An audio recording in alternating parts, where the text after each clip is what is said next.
You are now live.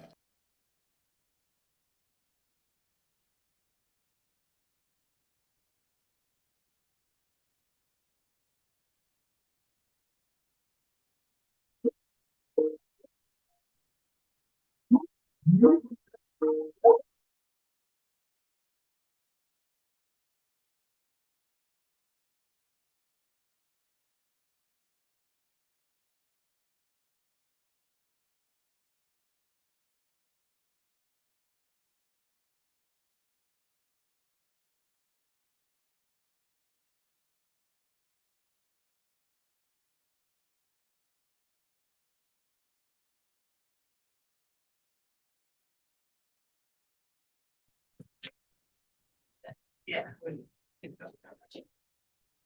Good afternoon, everyone, and welcome to our September Early Childhood Advisory Committee meeting. Welcome to those that are on conference call or in Zoom. We will start our meeting with roll call. When we call roll, if you are online, we'll need you to report your location, whether you're in like Fairfax or Richmond, for example, and then the rationale for virtual participation. Whether it is a personal reason, mileage is greater than 60 miles from the office, or medical reasons. Susan Patrick? Here. Bergen Nelson? Here. Vakia Foster-Steen? Here. Cecilia Suarez? Here. Cecilia, where are you meeting from today? I'm located in Alexandria, Fairfax, more than 60 miles. Thank you. Cheryl Norman? Here. Kristen Johnson? I'm here. I'm in Winchester, Virginia, more than 60 miles. Clark Anders? Here. Daryl Turner? Here. Gina Wolford? Here, Norton City Schools, more than 60 miles. Holly McCartney? Here. Jennifer Parrish? Here. Melinda Langford? Here, Alexandria, Virginia, more than 60 miles. Thank you. Miriam? Here. Michelle Howard? Here, Alexandria, Virginia, medical reasons. Sandra Wilberger? Here. Jackie Franklin? Here. Elizabeth Yanez? Here, Abingdon, Virginia, more than 60 miles. Thank you. Christopher Quinn? Here, Harrisonburg, Virginia, more than 60 miles. Thank you. Aaron Edmondson? Here, Roanoke, Virginia, more than 60 miles. Valerie? Right here. Pronounce your last name for me. Irizarry. Irizarry, thank you. Vivian McMahon? Here. And Wendy Linsco.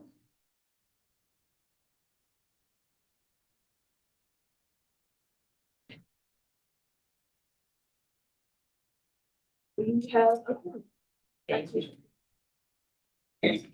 All right, thank you. You have your agenda and the document to support this meeting. Hopefully you had an opportunity to review our minutes from May. It's been a while since we've met. I hope you all had a wonderful summer as well. If you could take a moment and look over the minutes, and if there are any corrections or questions or concerns about the minutes, we'll address those at this time.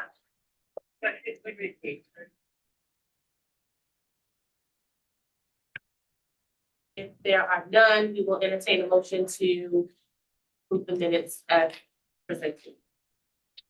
I so moved. Melinda Langford.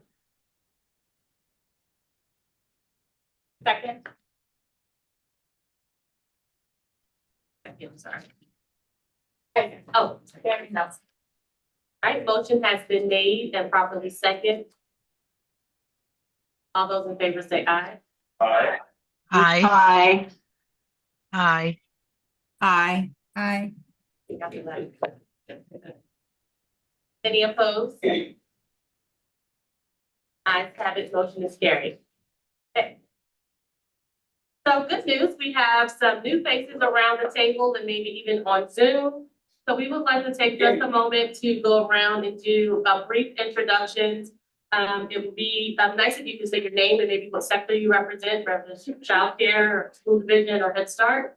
And I'll start with myself. I'm Shaiki Franklin. I'm the Head Start Director for Ecac, and I serve as chair for Ecac. Clark Anders, I represent center-based for-profit childcare. Vivian McMahon, I am evaluating Southampton Roads for advocacy. Susan Tucker. Melinda Langford, Northern Virginia Family Service, Head Start Services as well, in Alexandria, Virginia. Susan Patrick, I'm with EO in Abington, Virginia. I'm representing the group for resource and referral for childcare centers. I'm gonna ask everybody to use your loudest voice as possible. I know we've got folks on phones, folks, I know we've got Daryl and Cheryl here, but we also have folks in center, so loud voice at the table. And again, we can hear all of you on the phone, but folks on Zoom, please make sure to note the chat if you can't hear any of us at any point. Dr. Nelson. My name is Bergen Nelson. I'm a pediatrician at Children's Hospital of Richmond at VCU, and I'm here representing the Virginia chapter of the American Academy of Pediatrics. Cheryl Mormon, representing Family Day Home for Profit. Erin Edmondson, preschool director at Thrasher Preschool in Vinton, Virginia, representing childcare and former public school teacher. Mindy Diaz, representing HHR in the governor's office. Valerie Irizarry, I'm from Fredericksburg. I'm the parent of a Head Start student. Ellen McCartney, Harrisonburg, Virginia, representing Virginia Partnership for Out of School Time. I am Shaifian, professor of early childhood education at James Madison University, representing higher education. Hi, everyone. Daryl Turner, preschool teacher, MLK Preschool. I am representing public school systems. Hello, Sandy Wilberger. I'm with the TTAC, the Training and Technical Assistance Center at VCU, and I'm representing disabilities. Hello, I'm Jennifer Parrish, and I represent nonprofit center-based programs. And then we can start with. Oh, Elliot, 1 second. Oh. Yeah, I'm Blake. Where's your table? Okay. I'm Blake TSD. I'm representing higher ed. I'm from George Mason University. Thank you. And then we'll go to our members online, starting with Erin. I'm sorry, I already went. You want me to go again? No, you're good. You were just the first box on my left. Sorry. That's Cecilia. okay. Hi, I'm Celia Suarez from Alexandria. I'm representing the private preschool. Elizabeth. Hi, I'm Elizabeth Yadez. I am with KVAP Food Stores in Abingdon, Virginia, Human Resources, and I am representing a non-childcare business. Thank you. Gina. Gina Wolford, Norton City Schools, representing public school system, and Mountain Empire Community College as well. Thank you. Chris. Chris Quinn, Harrisonburg Rockingham Chamber of Commerce, representing business community. Frank. Good afternoon, everybody. Frank Smith. I'm the Associate Director of Benefit Programs at the Virginia Department of Social Services, so responsible for the delivery of child care subsidy programs at the local departments, as well as our other benefit programs to Virginians all across the state. Thanks for having me. Thank you, Frank. Michelle. Hi, Michelle Smith Howard with Kids First Years in Alexandria, Virginia, representing ECE Advocacy. Thank you. Kristen. Hi, I'm Kristen Johnson. I'm a professor at Laurel Ridge Community College and also work with religiously exempt preschools. Thank you, Kristen. And Jennifer. Hi, everyone. Jen McDonald. I'm with the Virginia Department of Health representing ex officio for the agency. I'm in the Office of Family Health Services and the Division of Child and Family Health. Thank you. All right, we'll start. Thank you, everybody, for introducing yourself. I also want to make sure, in addition to our partners, HHR Health and Department of Social Services, that we introduce the folks in the room from the Department of Ed. We'll start with Tondra. Good afternoon, everyone. Tondra Jeffries, Executive Director of the Head Start Collaboration Office. Good afternoon, Chris Myers, Director of Quality Measurement and Improvement in the Office of Early Childhood Quality. Allison Williams, I'm a legislative consultant with the Office of Child Care Health and Safety. Hello, everyone. I'm Felicia Armstrong. I'm also a legislative consultant. Jeff Williams, Assistant Superintendent overseeing the Office of Child Care Health and Safety. I view about the BDOE as a Society for Research and Child Development. Hi, Jessica Silva, Associate Director with Office of Child Care Health. Chelsea High, Associate Director of Early Childhood Policy and Innovation. Aaliyah Lewis McKinley, Early Childhood Policy Analyst in the Office of Early Childhood Policy and Innovation. Erin Carroll, Assistant Superintendent of Early Childhood. And Jenna Conway, Early Childhood Care Education. You don't gotta wait that. I know. All right. So thank you all again for your introductions, and we will now turn it over to Jenna Conway to take us through our agenda. Excellent. Thank you, Shaiki. It is great to see everybody. Huge thanks to everybody who has traveled to be in here today. Deep appreciation for everybody who's joining us via Zoom. This is a busy, busy time of year as folks are back in school, in preschool, things are picking up across the board. And so I know it's no small feat, especially for my folks who represent programs, Clark, Cheryl, Daryl, everybody on the Zoom line as well. Just to be able to take out this time to support our policy and practice work, we remain deeply indebted. We missed you over the course of the summer, although it was a busy summer. And we've got a full agenda today, though I hope we can get through this on time. For those of you who are new, the restrooms are on the other side, and feel free, we don't do kind of any formal breaks, so just feel at any point if you need to, just kind of head out and go across the hall to the restrooms. Not gonna wood, no fire drills, because have that happen, folks, or very traumatizing. And I might also remind the board every time that happened, and now that our board has moved down to a first floor building, they have no empathy for the incredible things that we've gone through. But we are talking about like the health and safety regulations, so you never know. But we've got a full agenda. I'll start by doing an update on our state of the state summary. Some of you may have had the opportunity this summer, but just kind of walking us through what we know right now about early childhood in Virginia. I'll then also provide a very brief update on the commission as they're doing important work this fall to inform our governor and general assembly. We'll then move into two health and safety items. One is just an update, so not an item for which we need an endorsement, but just kind of a check on some of the things that are moving forward, generally sort of related to work that this group has done previously or laws that have been passed. And then lastly, we will have an item that needs endorsement, which is why it was so important that we have quorum today. So thank you, everybody who's here. The proposed standards, we went through first review. We have a set of changes that we want to go through with you all today before we send this on to final review. And then we'll have a review of public comment at the end. We have about 23 public comments, so we'll need to make sure to hold some time for that today.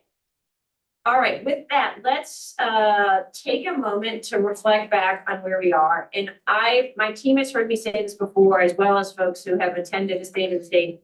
This is probably my favorite presentation of the year. It just provides an opportunity for us to take a step back and reflect on where we are, what we've accomplished together, and where we're headed. And so what we thought would make sense is just to kind of walk this group through that, so we're all on the same page on kind of where we are. No endorsement or decisions are needed, but just a helpful level setting. So with every presentation, we always start with our true north, right? Which is that we are all working together across the incredible organizations named in those introductions to make sure that all kids in Virginia have the opportunity to come to school ready. We know that can't be done by any one program type or, or it requires all of us working together We want families to have affordable options across the Commonwealth. We want to make sure that we measure programs to support the things that matter for kids, offer those resources to improve, and then reward our programs as they improve. And ultimately, you know, with our families at the center of our work, making sure they can work, go to school, pursue greater self-sufficiency, while also addressing their children's needs.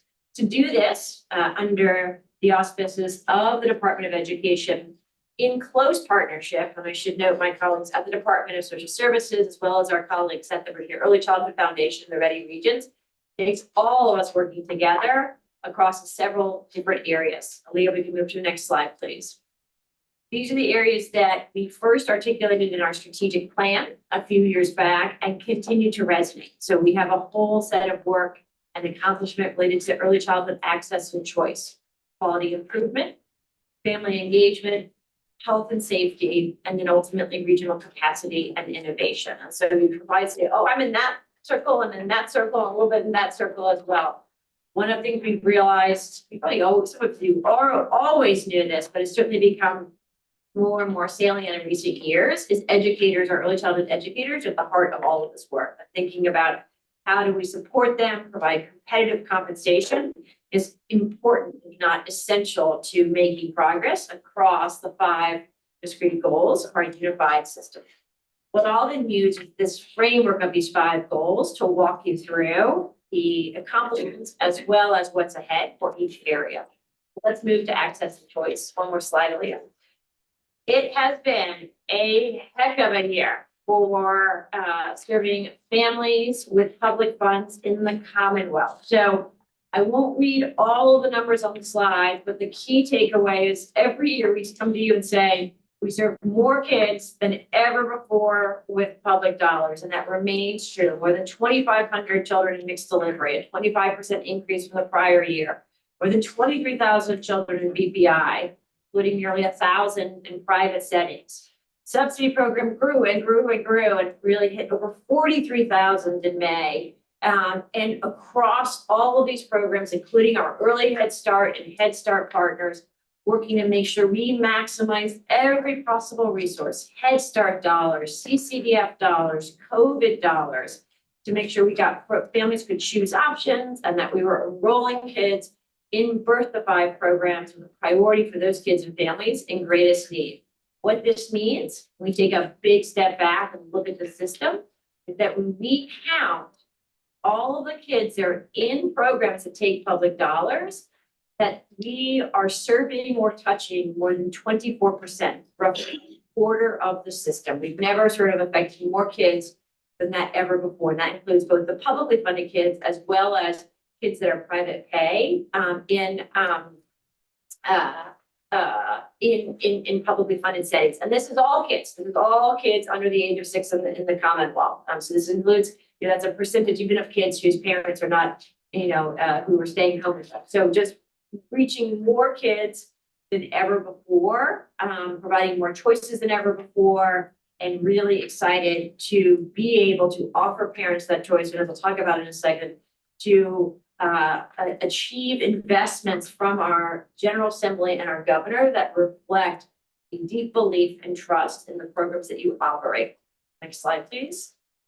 This gives you just a sort of mathematical representation of that. But again, we have, if you look at where we were pre-pandemic to where we are today, we have just grown and grown and grown by 52% across the board. That's particularly remarkable when you think about how hard the sector was hit during the pandemic. So if you look at what kind of flatline growth would be, that's that lighter green line. And then the dark blue line reflects the actual growth. And so we were on a trajectory, the pandemic knocked us back on our heels. We saw dips in enrollment across the board. We know it was hard, whether you were Head Start or VPR or childcare or family childcare, to get families back, health and sort of safety concerns. There's a whole set of things going on. But we came together as a sector. We worked very closely in partnership with our Ready Regions and folks in the field. And we are now at historic highs in enrollment across the system. We also know that this speaks to more programs than ever before willing to take public funds. And so we just hit 3,000. We have never in the history of the Commonwealth had more than 3,000 programs that voluntarily agreed to take childcare subsidy. We just hit that last month, which is a huge accomplishment. We thank folks like the Child Care Association, the Family Child Care Association for their effort to bring programs on board. So we know that this is particularly remarkable considering the higher requirements for programs that come as a part of the QB5. And so we're really excited to announce that we've got more programs than ever before taking public dollars. As a result, when we look at the license capacity of all of those programs, you see that we are impacting upwards of 200,000 kids in the Commonwealth on any given day. So really, you think about when this Ecac first formed and the numbers were much smaller and we were in a time of great duress related to the pandemic, we have truly emerged from that period stronger, more unified, and serving more kids and families than ever before. Next slide, please. So the big piece of this, and for those of you who watched the commission yesterday, I'll hear me talk about it in a minute, was some real excitement that represents kind of a seminal moment for early childhood funding in the Commonwealth. Our governor, back in December, came out, his first budget announcement, and one of his most important was about building blocks for Virginia families, noting that we would not allow Virginia to go over that federal fiscal funding cliff, right? Which would result in thousands, tens of thousands of families losing their vouchers or other forms of early childhood. Instead, the state would step up, put in place some policy shifts, continue to honor parent choice, and ultimately make an investment. They worked then in a bipartisan way with our General Assembly to come up with a budget package that represents over 2 years, if you combine all the state and federal funding, a $1.1 billion investment in early childhood. But you're right, it was the B, not the M, a $1.1 billion investment, including historic state highs, $366 million in state funds this year and $461 million for FY26. So this was just an enormous investment.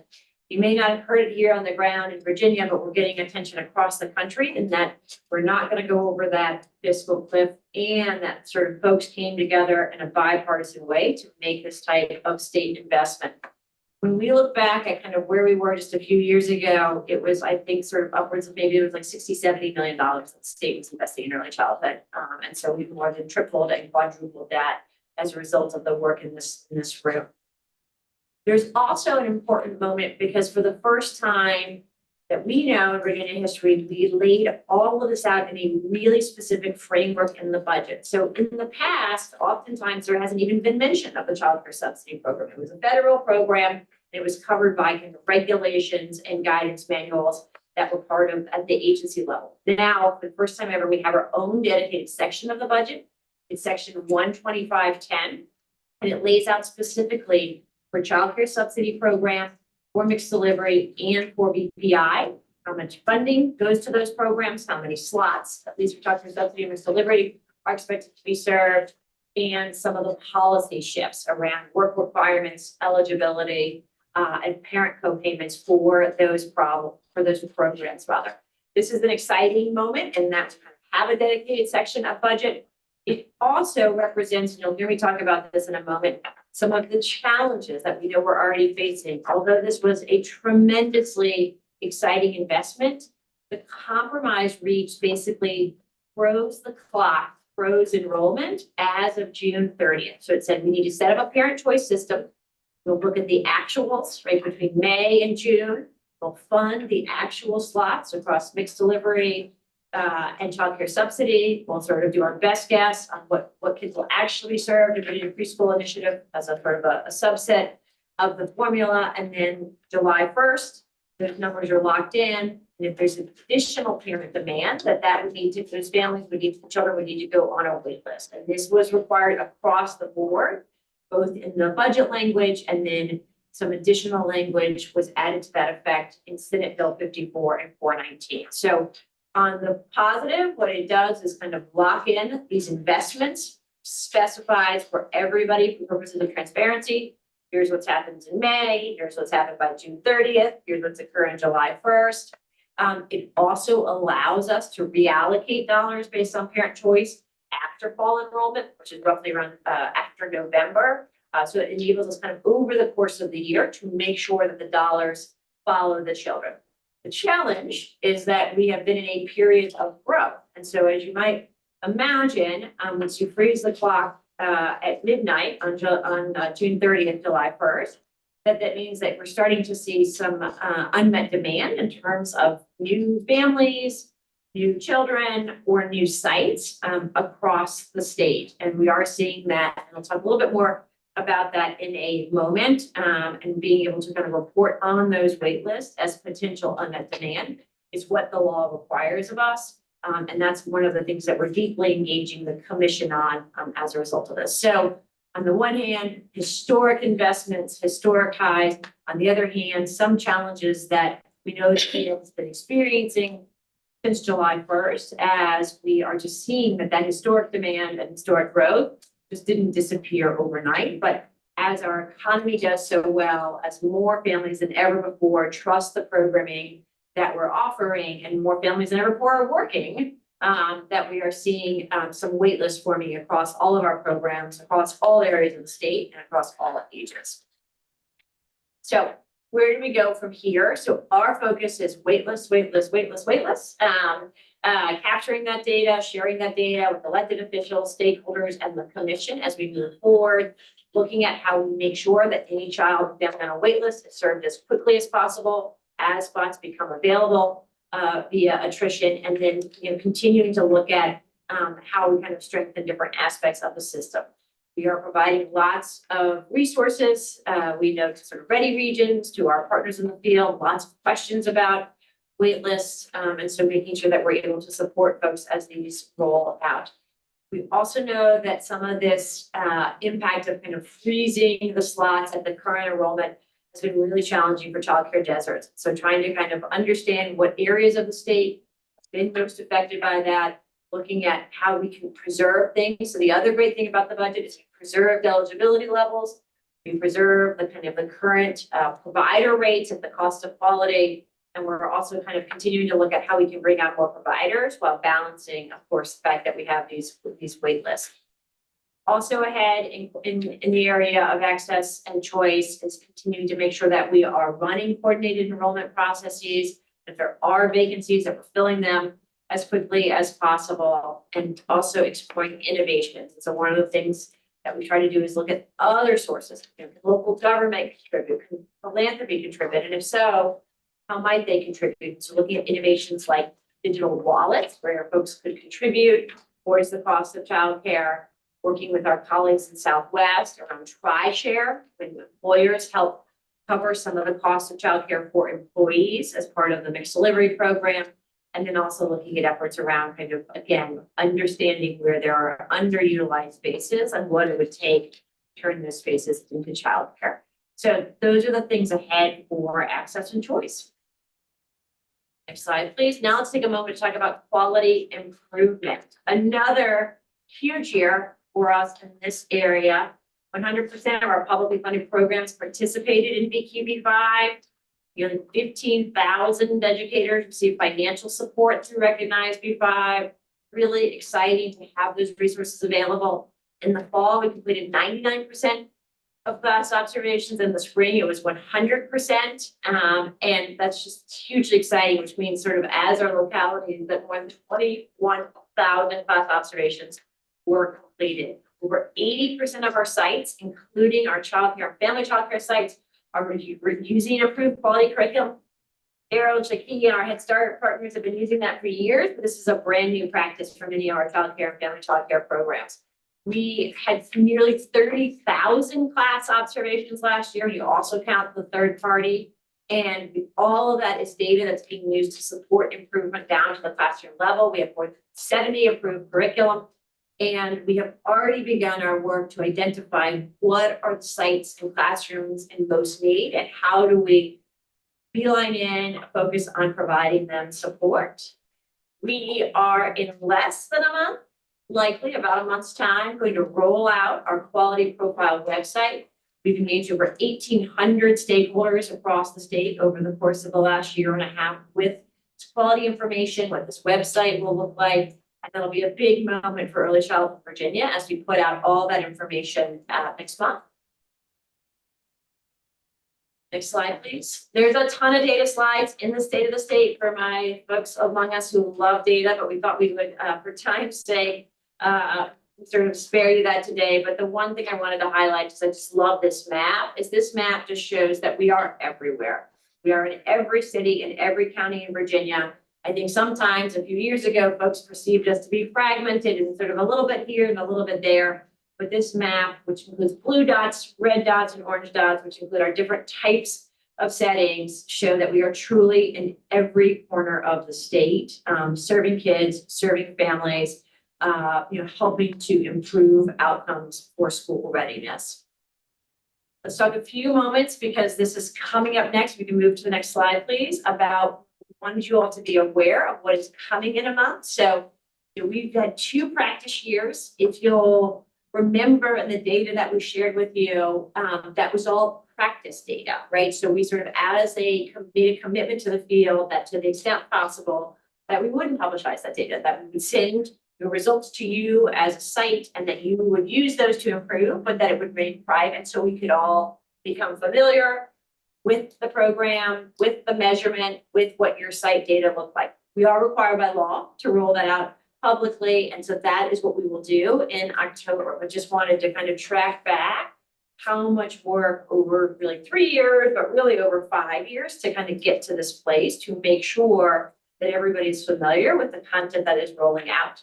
Next slide, please. In mid-October, we will do a press release. We will work very closely with Ready Regions to launch our online. It will be a simple microsite that will include all 3,200 programs.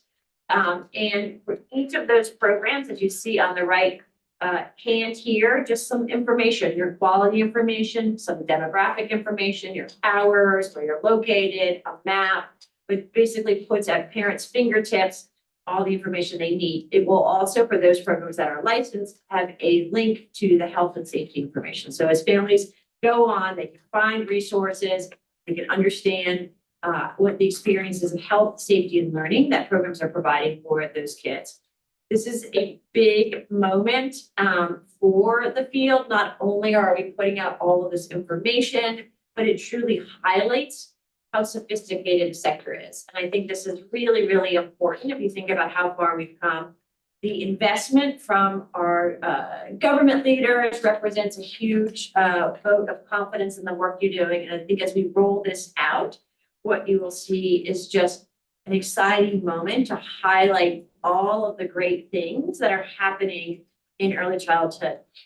We have a very small number of sites that need support, but we will work very closely with those sites. But the highlight, the sort of key takeaway from the story will be the vast majority of programs are doing extraordinary work with kids, even under tough circumstances. We'll be able to highlight some of those successes across the board. The other thing that's really great, and we can't reveal the data yet, as it will come out next month, but we really see representation across all different types of programs too. So helping to kind of dismantle some of those stereotypes that says, oh, you're only quality if you have this type of building or you have this type of credential. We'll see that there's quality exemplars across the board, which I just think is an exciting moment for early childhood. We will also, next slide, please, make sure that everybody gets a certificate. So we got your feedback on this. We got feedback from lots of people on the website and the certificates. People have stronger feelings about the certificates, maybe even the website, but we're good to go after that.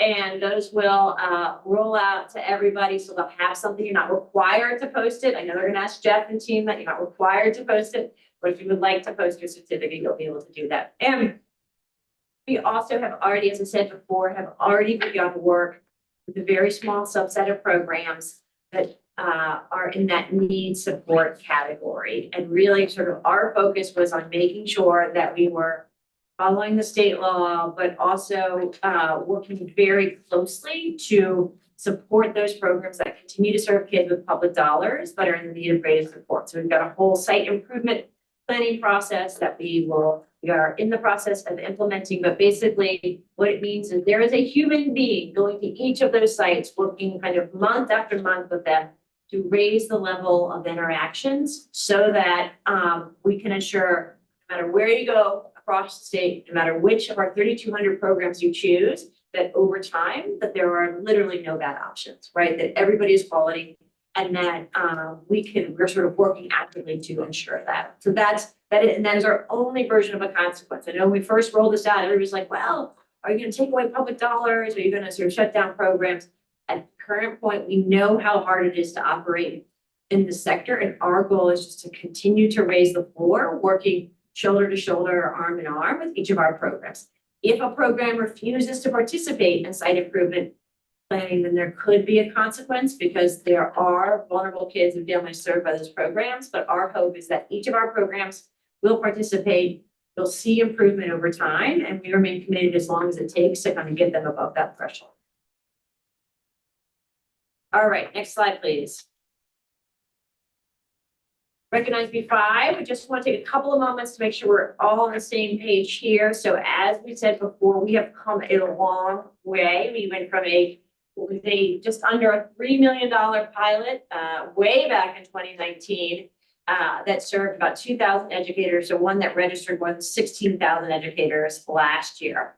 $40 million went out directly to childcare and family childcare and Head Start educators who were not employed by schools last year. That is just extraordinary. When we look at sum total over the last 5 years, it's more than an $80 million investment in our educators. It's really extraordinary. We continue to get national attention about this. We do, as well as UVA and our partners, and just sort of literally, as folks said, what can we do to support the workforce during this incredibly difficult time? We put our money where our mouth was, to the tune of $80 million.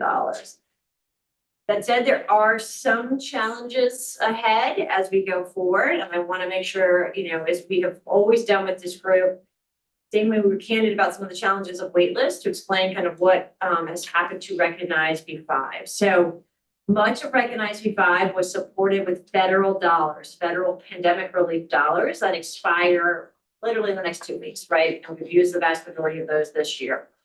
We have, I should note, used all of our COVID pandemic dollars. There's not a single dollar that should be going back to the federal government. We've gotten them all deployed on the ground in Virginia. And we had a historic state investment of $20 million in Recognize B5 this year. However, if you do the math, right, $20 million is about half of what we had last year, $40 million, which means that we are only able to offer educators this year up to $1,500. We are doing that. We are registering extra educators now. We have enough budget to make sure that we can offer everybody $1,500 if you are retained in your classroom over the course of the year. Similar to prior years, same eligibility, 2 different payments, but that will be significantly less than it was prior year. In addition, there are no funds slated for Recognize B5 in the 25-26 state budget. That means there would be no ability by the department to provide, or in partnership with VCF, to provide incentive checks in 25-26. So again, a mixed bag. We're incredibly excited about the historic state investment to sustain Recognize B5, but want to make sure everybody is aware that that will drop down to 0 in 25-26. We let everybody know via a variety of different forms of communication in July. And if there's any questions about that, you can check that out on the Recognize B5 website. All right, what's ahead for quality improvement? Very high level. We got another year of BQ5. We got 3 more weeks of registration. We're moving along quickly. I think the big focus this year is on making sense of the data and supporting every level of the system, state, region, locality, site, to deeply understand the data, understand the historical trends, understand what it means for their teachers and their families, and then to support them around improvement. As part of that, we are developing a seamless backend. It's called VA Connects, that will bring together Link B5 and BKRP and VALS, as well as focus on getting kind of classroom data so that we can connect kids to experiences and experiences to outcomes. So some real focus on data across the board this year. We're also looking to refine our quality improvement support. So the primary focus is on those sites in need of support, but also looking at what are the broad, from our resource hub to our Stream in 3 curriculum to infant toddler support network to our scholarships. How do we make sure that we're constantly supporting improvement rolling out the profiles, and then again, sort of helping folks understand about Recognize V5, continuing to make sure that Recognize V5 runs smoothly this year, and then continuing to work with providers and VCF, figure out how do we support our educators to receive more competitive compensation. Family engagement, move to the next slide, please. We continue to work very closely, deep partnership with the Early Childhood Foundation and the Ready Regions on how do we support our families. I got to give a shout out to our Ready Regions who have done a ton of work in this space, developing family impact councils, making sure that we're doing family surveys and focus groups. We've also continued to do surveys with UVA, including thousands of families who are surveyed to understand more about the child care subsidy program, what works and what doesn't. And then we've engaged our families in our strategic planning as part of PDG as well. Next slide, please. We are going to work closely with our family councils, our Ready Regions in the field to make sure that families are aware of the site, that we're looking at resources for families. So we continue to build out that section of the website. We know this is a big shift, but making sure that families and the design of this portal and the resources keeps families at the center of that. A part of that, as I said before, was making sure that no matter what you chose, if it was a public program, that we're raising that floor, right? So you can choose quality. And then also, I think, working closely with families to understand more about PKRP, to understand more about what interactions matter. These are kind of complicated scores. If you're not familiar with this, it's looking at how do we make this more understandable for families, and then how do we talk and engage families around why choosing quality matters so much. So the big effort around families will continue to be our support with our family impact councils. It's also, as we get those off the ground and working across the state, they will also start to set some of the agendas. So you'll see potentially less kind of initiatives stemming from the state directly and more work coming from the family impact councils, as we want those councils to truly chart the course forward for family engagement over the course of the next few years. It's really important, right? Less top down and more family driven as we look at our strategies over the course of the next few years. We know that waitlists will have a significant effect on families. We're already hearing, I know Jennifer's hearing, I know others are hearing about this. You know, it's hard to have both a very rosy moment in terms of resources for families, but also know that if you're a family on a waitlist, it's great to have that quality information about that program, but if you can't access that program, it remains really frustrating and really difficult. So we're balancing kind of our work with families over the course of this year. But again, we continue to solicit feedback and want to make our resources work better for families, whether that's VQB5, PKRP, supports around curriculum or other learning, supports for children with special needs, right? The supports for our dual language learners, kind of trying to make sure they're available across all of our websites and other areas. Health and safety, a lot of updates in this space. 14,000 inspections done last year. We responded to over 1,000 complaints, and then we continue to hear from programs that are operating unregulated, unlicensed, serving too many kids, and we sort of follow up on that. We were able to secure funding to continue to cover background checks. We've updated the provider portal. We've kind of continued to work on our training, including our subsidy orientation, simplified the exemption form and the way in which you collect and submit that. And then we are also working on kind of other training resources as well. So trying to be, well, kind of making sure we're completing what we have to do according to the law, which is those inspections and investigations, but also providing more resources. As you'll hear from Jeff and I, right, our main goal is to partner with programs to keep kids healthy and safe. And we know that's a lot about training and support and other resources in addition to just inspections. Next slide, please. There was a law passed last year that said, hey, we would like the department to take a look at the pre-service training. And so, you know, kind of thinking about what's required for all programs as a very sort of entry-level orientation.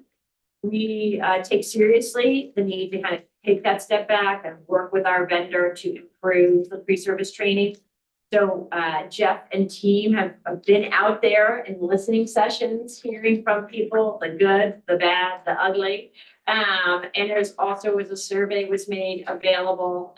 So if you've got thoughts on that, some of it also came up in other places in JLR or public comment, but kind of trying to pull in all the feedback. What do you like? What would you change? What is missing?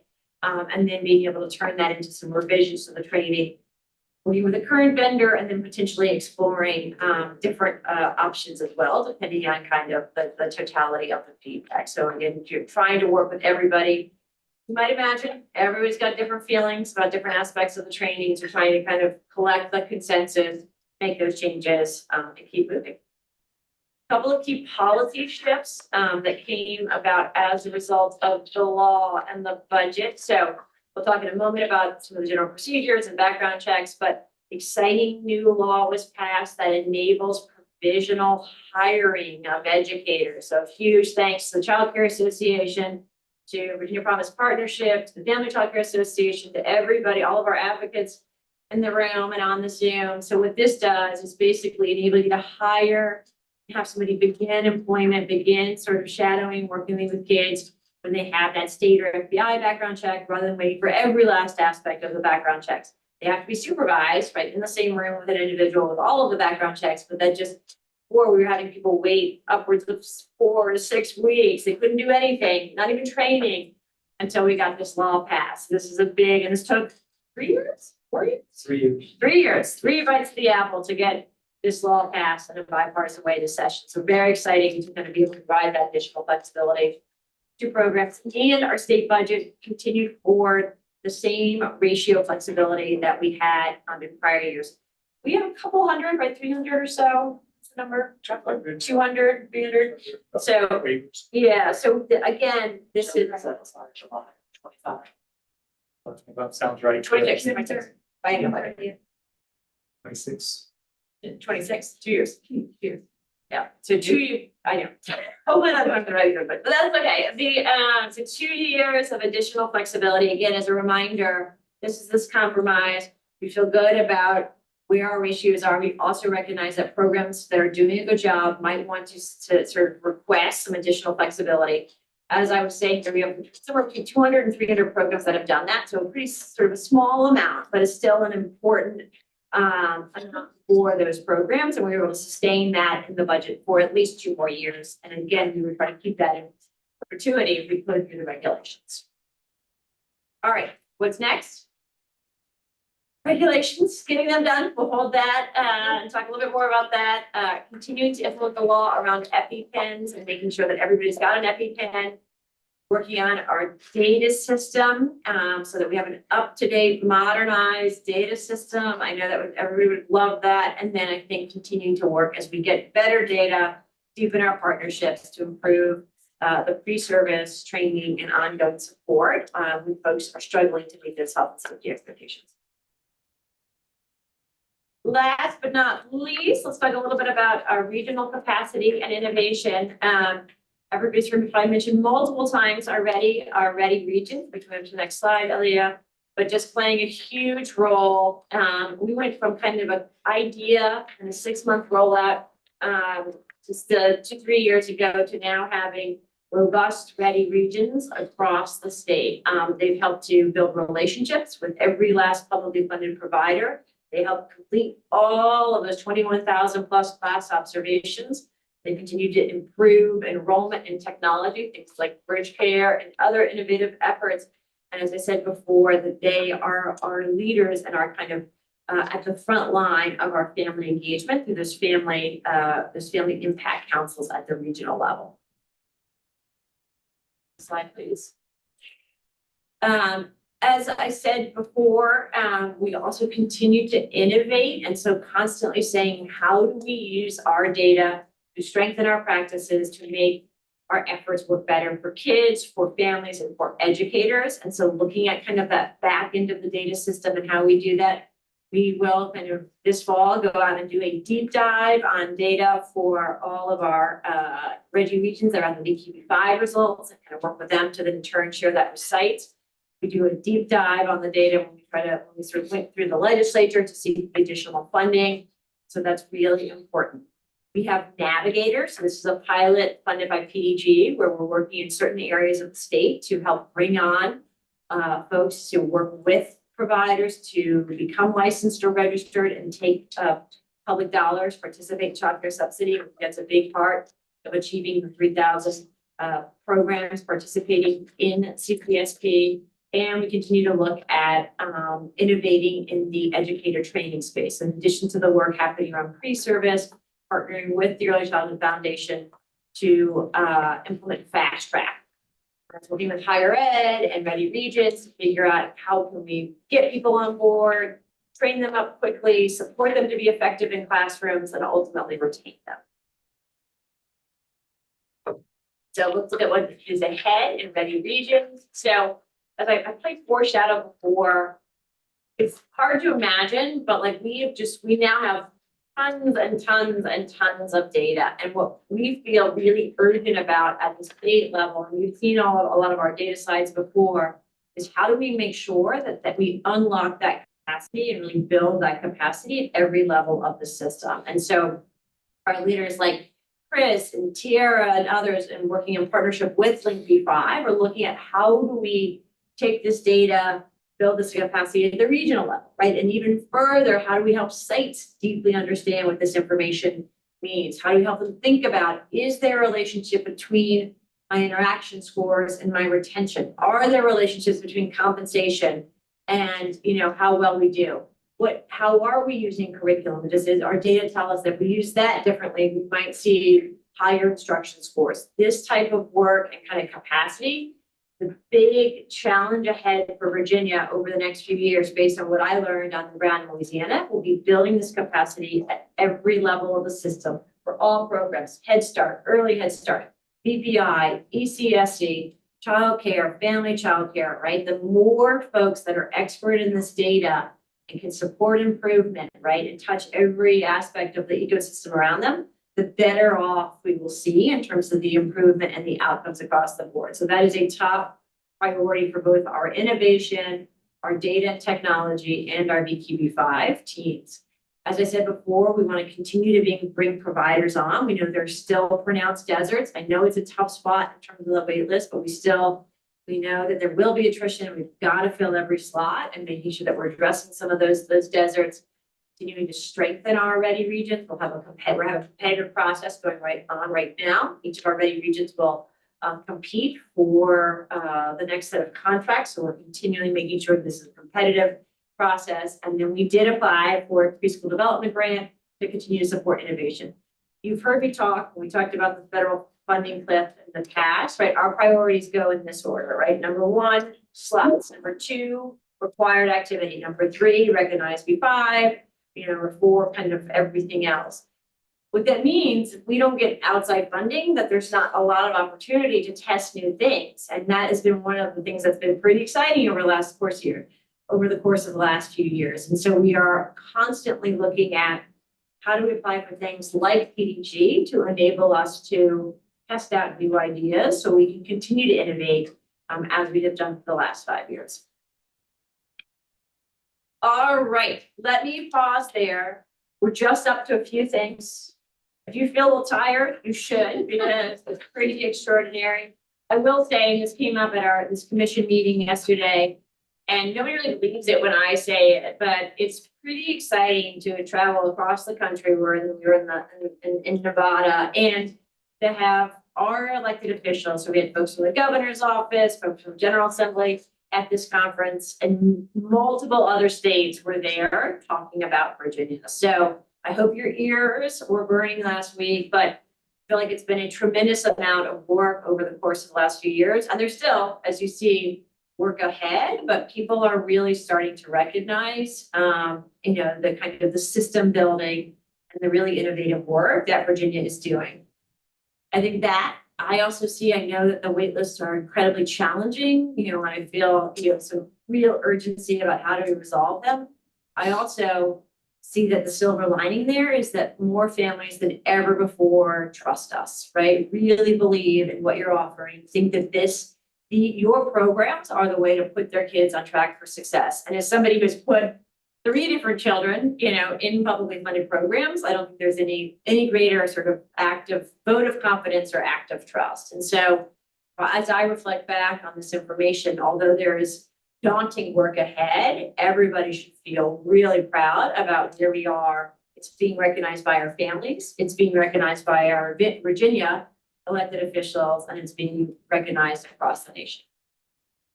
Questions about the state of the state before we jump into the mission? Talked about the data. Will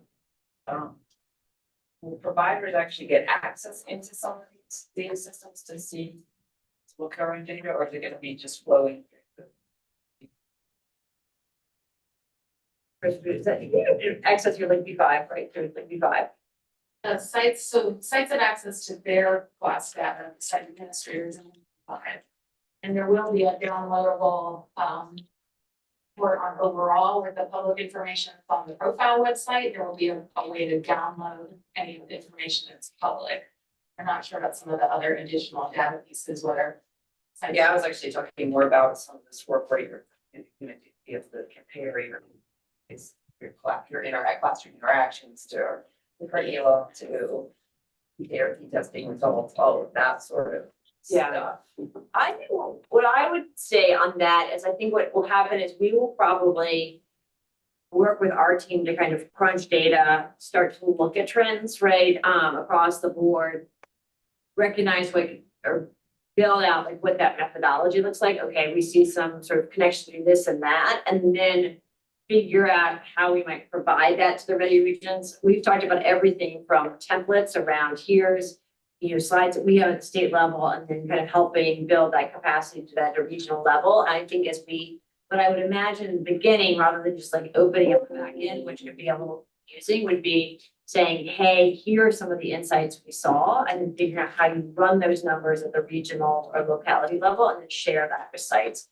Over time, as we start to see like what are the most relevant reports or kind of things to pull together, I think we'll have more capacity to build that out. But I think the challenge right now is we don't know what we don't know. And so kind of doing some of that work first. One of the things we did apply for in PDG is the ability to have more staff at the ready level who could also support that type of data analysis. It has up until this point, we didn't have all those troves and troves of data, so there wasn't a need for that. We recognize that as a need. A similar question around the VA Connects. It's very exciting, and I applaud you for these innovations. And I would encourage you to think about sharing in an aggregate and de-identified way at the city and county level, so that we can look at other things like health data and maternal early childhood work that BDH is doing, and census level stuff like poverty and things like that, so that we can see associations across different fields as well. Absolutely. Yeah, the goal is, and this is just one of those things that will take some time, but basically what you will ultimately do is once those kids enter the school system, and we think the vast majority do, you'll basically be able to go back and kind of connect the kid to the experience. That then connects to the longitudinal data system. So again, that will take, because a kid has to kind of basically, the way to think about it is the kid kind of has to get to kindergarten first, and then we can kind of go back and map that. But it should create, in sort of years 5 through 10, like a pretty remarkable set of longitudinal data that you can connect to DSS things, VDH, all of those, because it's that same de-identified identifier over time. We have a question online. Melinda?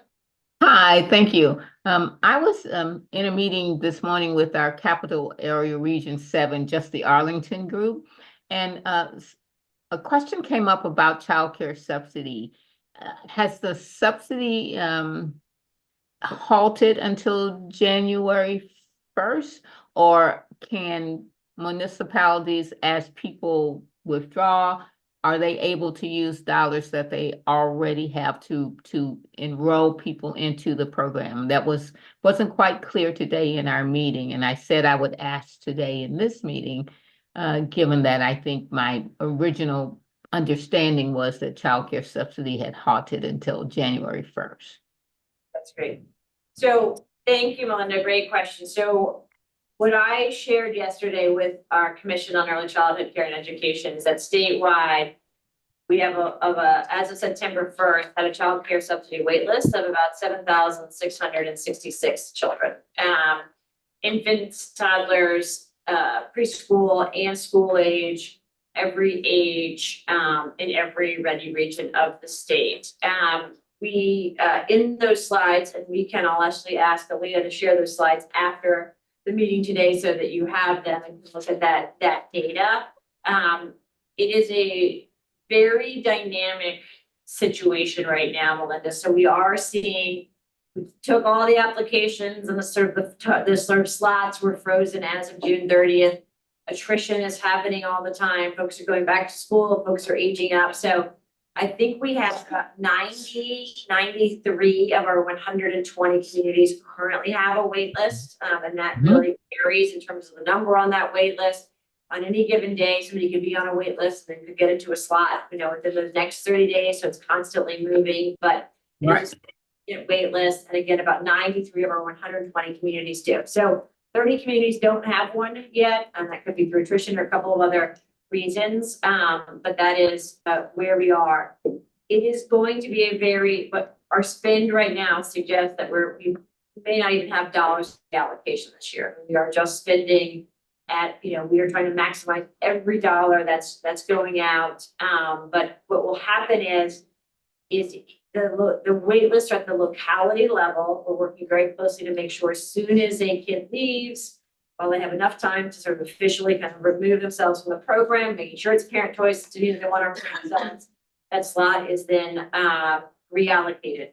Birth to 5 children are the priority for the wait list. The good news is that means that we'll kind of increase the number of birth to 5 children. The challenge is that means they're a little bit more expensive than school age, where you're just paying for, at least outside the summers, mostly for after school or before school. But that is happening, and it's a good segue into the kind of update on the commission, because that's the group that's looking at the financing. So and if anybody has a specific question, don't hesitate to reach out. We can give you the individual data at that point in time in terms of how many slots are available in your community, what the wait list is. That is a fast moving target. Okay, well, thank you.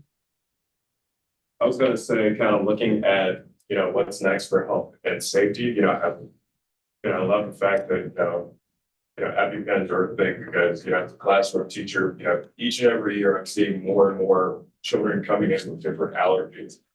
One question I have for you, and this may not be, inside of the scope of Ecac, but this might be more, the General Assembly itself, is I'm wondering about what our next steps are going to be in terms of building quality, because speaking from the public school sector, especially working with some of our most vulnerable students, looking across the state, a lot of them are going into schools where, when I say building quality, I'm talking about air quality specifically, especially given that we are in this post-COVID world. Because we do have buildings across the state where, we have, issues where might have asbestos because of how old those buildings are. There might be mold in there. There might be pests such as rodents and bugs. And I can tell you from working in a building that had a lot of mold, every year I had an upper respiratory infection. I'm going to say, since I've been in my new building, I haven't experienced that. So,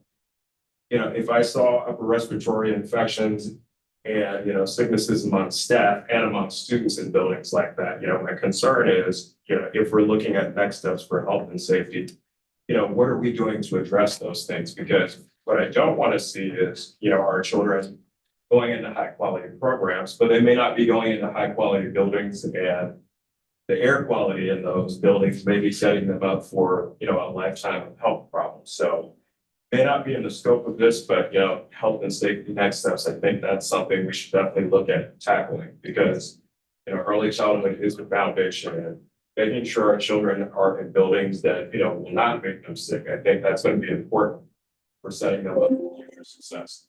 Yeah, no, I agree, Daryl. And I think one of the things that we've looked at, particularly in the innovation space, is, and there was a part of the initial proposal from the governor talked about $25 million fund to really invest in capital. it was made clear the importance of retrofitting and renovating spaces, right? And that there's sort of spaces that can be used.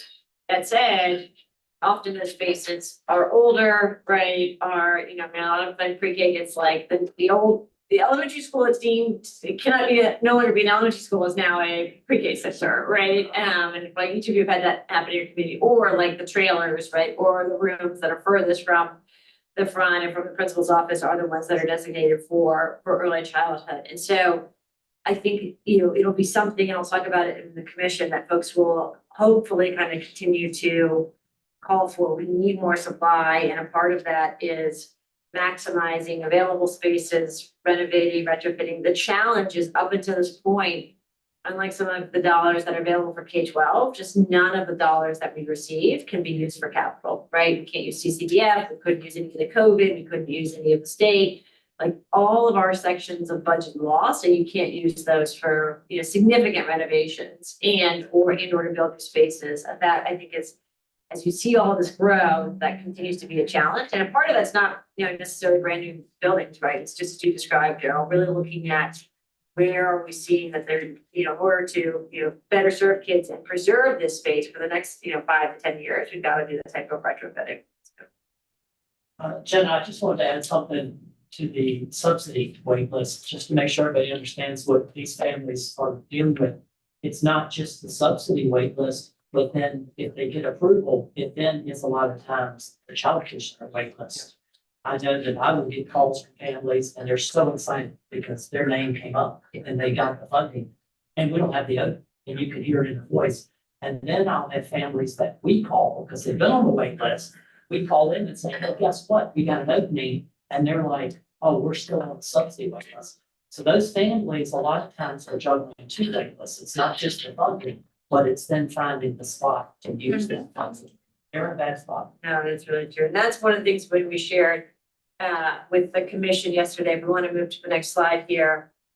We walked through these waitlist numbers, describing, just as Clark did, what this actually means. Like, you as a family can't go to work with a waitlist voucher, right? Like, you can't. It's not, you know, you still have to take care of that baby or that toddler. We have situations where an older child is on the program and there's wait lists, right, for the infant. You're like, well, I can drop off the older child and pay the copay, but I still can't go to work if I have the infant. And I think we have heard some heartbreaking stories even from providers who are like, I have to turn the spot over to a private paying parent. I've made an effort, I'm registered for subsidy, I'm part of EQB5, but if they can't, you know, make up this money, I can't sort of, you know, I can't make payroll, right, on a wait list spot. So I think these are very real challenges.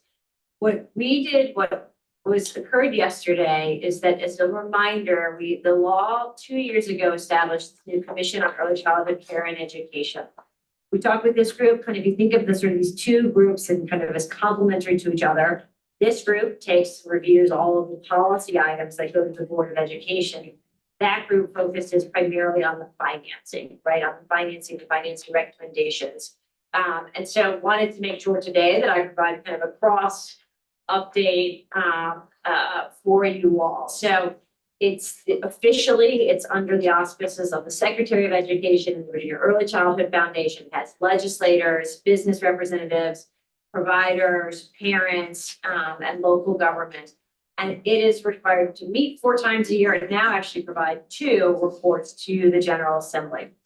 Yesterday, we were requested, if you go to the next slide, Leah. Yesterday, we were asked to share the data about the early childhood wait list. And so we shared the information about childcare subsidy, 7,666 children, mixed delivery, 2,104 children, and then talked a little bit about the unmet demand for BPI, which we think is, right now we're about just under 25,000 slots going to BPI this year.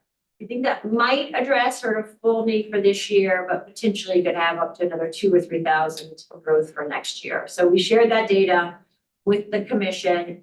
We will also provide them with reports and kind of estimates on like what it would cost to serve this current number of kids, what it would cost to serve kids, sort of satisfy all wait lists, what other growth rates might look like, right? So we're kind of constantly, in response to this commission, crunching that information and providing it publicly and transparently to elected officials, and we had commentary yesterday from providers and parents talking about what these numbers mean. So I want to make sure you're aware of that group. It is reviewing issues. These are not issues that are going to the board. Think of it more as issues that they go directly to the governor and to the General Assembly. That said, if you're like Daryl, thinking about where we go from here in terms of some of these investments, we will want to continue, and we include the website here, and I'll have Aaliyah send out yesterday's slides afterwards. We're going to meet in October. We're tentatively slated to meet in November, but these are probably pretty important PDFs to pay attention to in terms of the most salient data around access, enrollment, and some of the policy shifts that we might see coming forward. Yes. Go for it. Sorry to try. I just, there was a previous meeting that had been scheduled jointly with the Ecac and the commission, and it was canceled. I'm just wondering if there's any thoughts about doing that at some point or no. I do remember that, right? We went through that strategic plan, and then I think December got away from us. I don't know that we do have any scheduled. What we can do is certainly encourage, and we'll send a reminder, because it's probably useful whether you want to listen in or attend, or even think about public comment at the commission. I don't know that we even had public comment yesterday, so everybody, is certainly consider that. There is an October meeting, and Jennifer represented you all well yesterday. She was speaking as a provider, but just kind of, in terms of the impact of the wait list, but certainly we can do a better job, Dr. Nelson, of making sure you're aware of those so that you can watch or attend, as we're thinking about kind of what, would it be possible to get all of us together? Gives me a little bit of heart palpitations in terms of scheduling, but, I'm sure we can figure out how to do something. But I think it's in all seriousness, I do think, because it carries the weight of like legislative requests, like this is oftentimes the first time that we're presenting really important data to the field that I imagine it was great interest to this group. I should also flag, I will be presenting to House Appropriations next week as well, pretty similar content to what you've seen. It'll be similar content on the wait list, but all of a sudden this wait list data and the information about, kind of what's happening is of great interest to our elected officials again. And so that's I think a good sign. We can do a better job of making sure we're aware of those opportunities. Yeah, so I was just gonna mention that the number of children on the wait list is humongous. So I'm just wondering if those children include students that are enrolled in Head Start. Just looking at the data on the slides here, while VPI and its delivery had a significant increase in slots, there are several programs, and maybe a very large percentage of programs in Virginia have reduced slots this year, not because necessarily there weren't children, but in some cases there weren't staff. So we couldn't, obviously you can't roll a classroom if you don't have the staff to do that with. So, and then there are some programs also, we're collecting data in our program as well as how many students are being pulled from a Head Start seat to another preschool program seat. And just right now, this school year, we're at 220. And so that leaves us under enrolled. But if we had those 220, we'd be fully enrolled. So I think when we think about coordinating enrollment, we also need to think about coordinating wait lists to make sure also that students, and we're doing this through our coordinated enrollment efforts in our region, but also making sure that the students on their wait list, that even if a slot is available, are they eligible to fill that slot? Because again, we may have students on our wait list that are over income for Head Start, but under income for VPI. But VPI is full, and we've maxed out our income slots, so the child's still on wait list, even if we have slot. So it kind of looks like the students may not be served because they're on a VPI or mixed delivery wait list.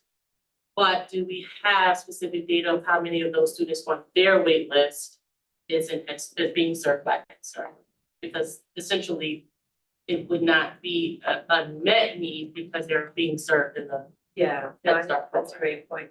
In fact, we noted that yesterday. So when we surveyed the field about VPI said that they had upwards of 8,000 kids that they would sort of consider to be on a wait list. We think that that number is aspirational and kind of reflects, potentially, sort of down the road, how many kids that might be interested or have expressed interest in a period of time.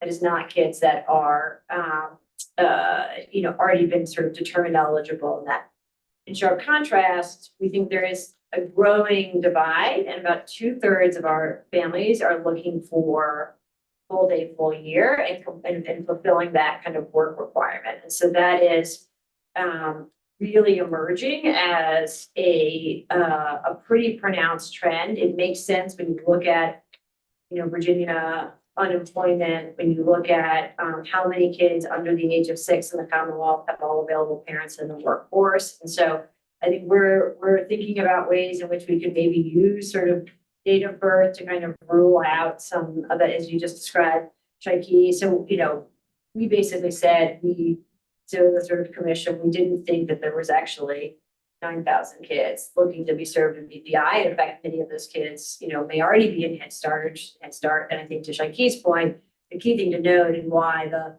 law and the budget encourage, making sure that Head Start slots are filled is that Head Start has a tighter eligibility than BPI does, right? And so whether you run both, making sure that you're sort of identifying which kids are eligible for Head Start, because they're probably eligible for both, but guaranteed to be eligible for both, but kind of being sort of very smart about those resources. And so we agree with you that we think that there's probably some duplication kind of between Head Start waitlist and BPI waitlist. I think, again, I think what is unique in terms of the kind of current context is we just have more families than ever before who are really seeking that full day, full year, and continuing to sort of see. We heard from BPI that 1,000 families turned down a slot last year because it was not full day, full year. And I just think that's an emerging trend in the Commonwealth. I think we also have in the budget kind of dollars dedicated sort of to help cover extended day, extended year for kids who are in Head Start, right? Either whether that was the Head Start grantee deciding to extend the services and takes childcare subsidy, or that's sort of going from a Head Start program to another. That it's sort of pointed out tends to be under enrolled. We have had some exceptions where folks have really stepped up and figured out how can Head Start work with, a before and after care program. But while we think there's some redundancy, certainly as Shaiki just described, in terms of BPI and Head Start, continue to look at how we maximize those resources. We think that there's probably less kind of duplication across childcare subsidy and mixed delivery, where programs are required to sort of, parents are required to show that they work and they are truly seeking, longer kind of durations than academic year. But I think part of why all of this language was established in law was that we need to sort of track these wait lists. And we're looking at ways to kind of do auditing across the wait list to kind of understand, how much of this. We also, because they're brand new, figuring out how much attrition occurs, how many slots can we serve via attrition, how do we sort of make sure that if you're not, if there is open enrollment, in there's spaces in one community, we're sort of cross-refer, but also not, step on toes or kind of, create turf issues. So that's a really important point as we kind of go forward. We have a question online. Go ahead, Melinda. Thank you. I did want to address the BPI and Head Start dilemma, especially in the Northern Virginia area. We have had to reduce our funded enrollment through the Office of Head Start because we were not able to sustain that funded enrollment with the Arlington County Public Schools BPI program. One of the things I think happens is families don't clearly understand the difference, and we try very hard to help them understand that we are full year, full day program, and that we participate in child care subsidy, but often VPI just provides a more convenience. They're children are in elementary school, they walk home together and that everybody's at home. So one of the things that I think we need to be cognizant of, and especially in the Northern Virginia area, that there are a lot of programs that are reducing all across the nation, actually. A lot of Head Start programs are reducing enrollment and being encouraged to do that because we're so grossly under-enrolled as a federal program. But just to keep that on folks' radar, it may not be the same all over the state, but we went from 204 children to 116. 120, I'm sorry, 140 kids. So under our change of scope. So it's hard to keep all of that in mind when we are creating opportunities, but to please be mindful that nationally Head Start is being asked to reduce their numbers, and some of us actually did. So Well, and I think the other really important piece, and Shaki referenced this, and there's also a broader effort. Some of that reduction is to make the dollars go further as well in terms of the, I think Head Start is faced pretty tremendous financial pressures in terms of they require, 50% have to have bachelor's degree, but often it's less competitive than, particularly, I'll say, right, K-12 teacher salaries have gone up, each year. That's great for those teachers. It makes it a lot harder for Melinda or Shaki if you've got a bachelor's degree individual to retain them, with what you get from Head Start, kind of as a proportion. And just as a reminder for everybody, right, the single biggest item on most people's payroll is staff, right? And so it's just been really, really difficult. There's a couple of new, we'll talk about them at a subsequent meeting, but a couple of different final rules coming out of the federal government that is also requiring Head Start to get to match wages with public schools, which would help reduce some of that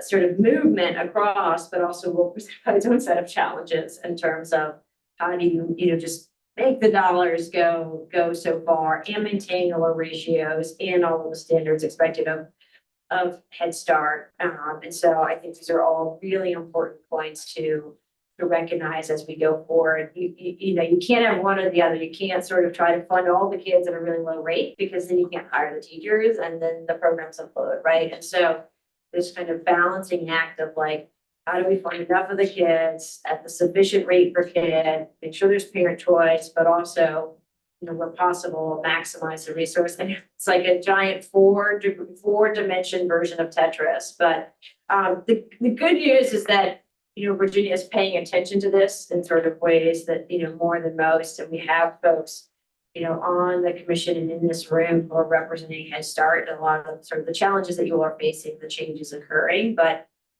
it's tough as we want to, as this workforce. And that's probably why we talk about workforce in that very early slide.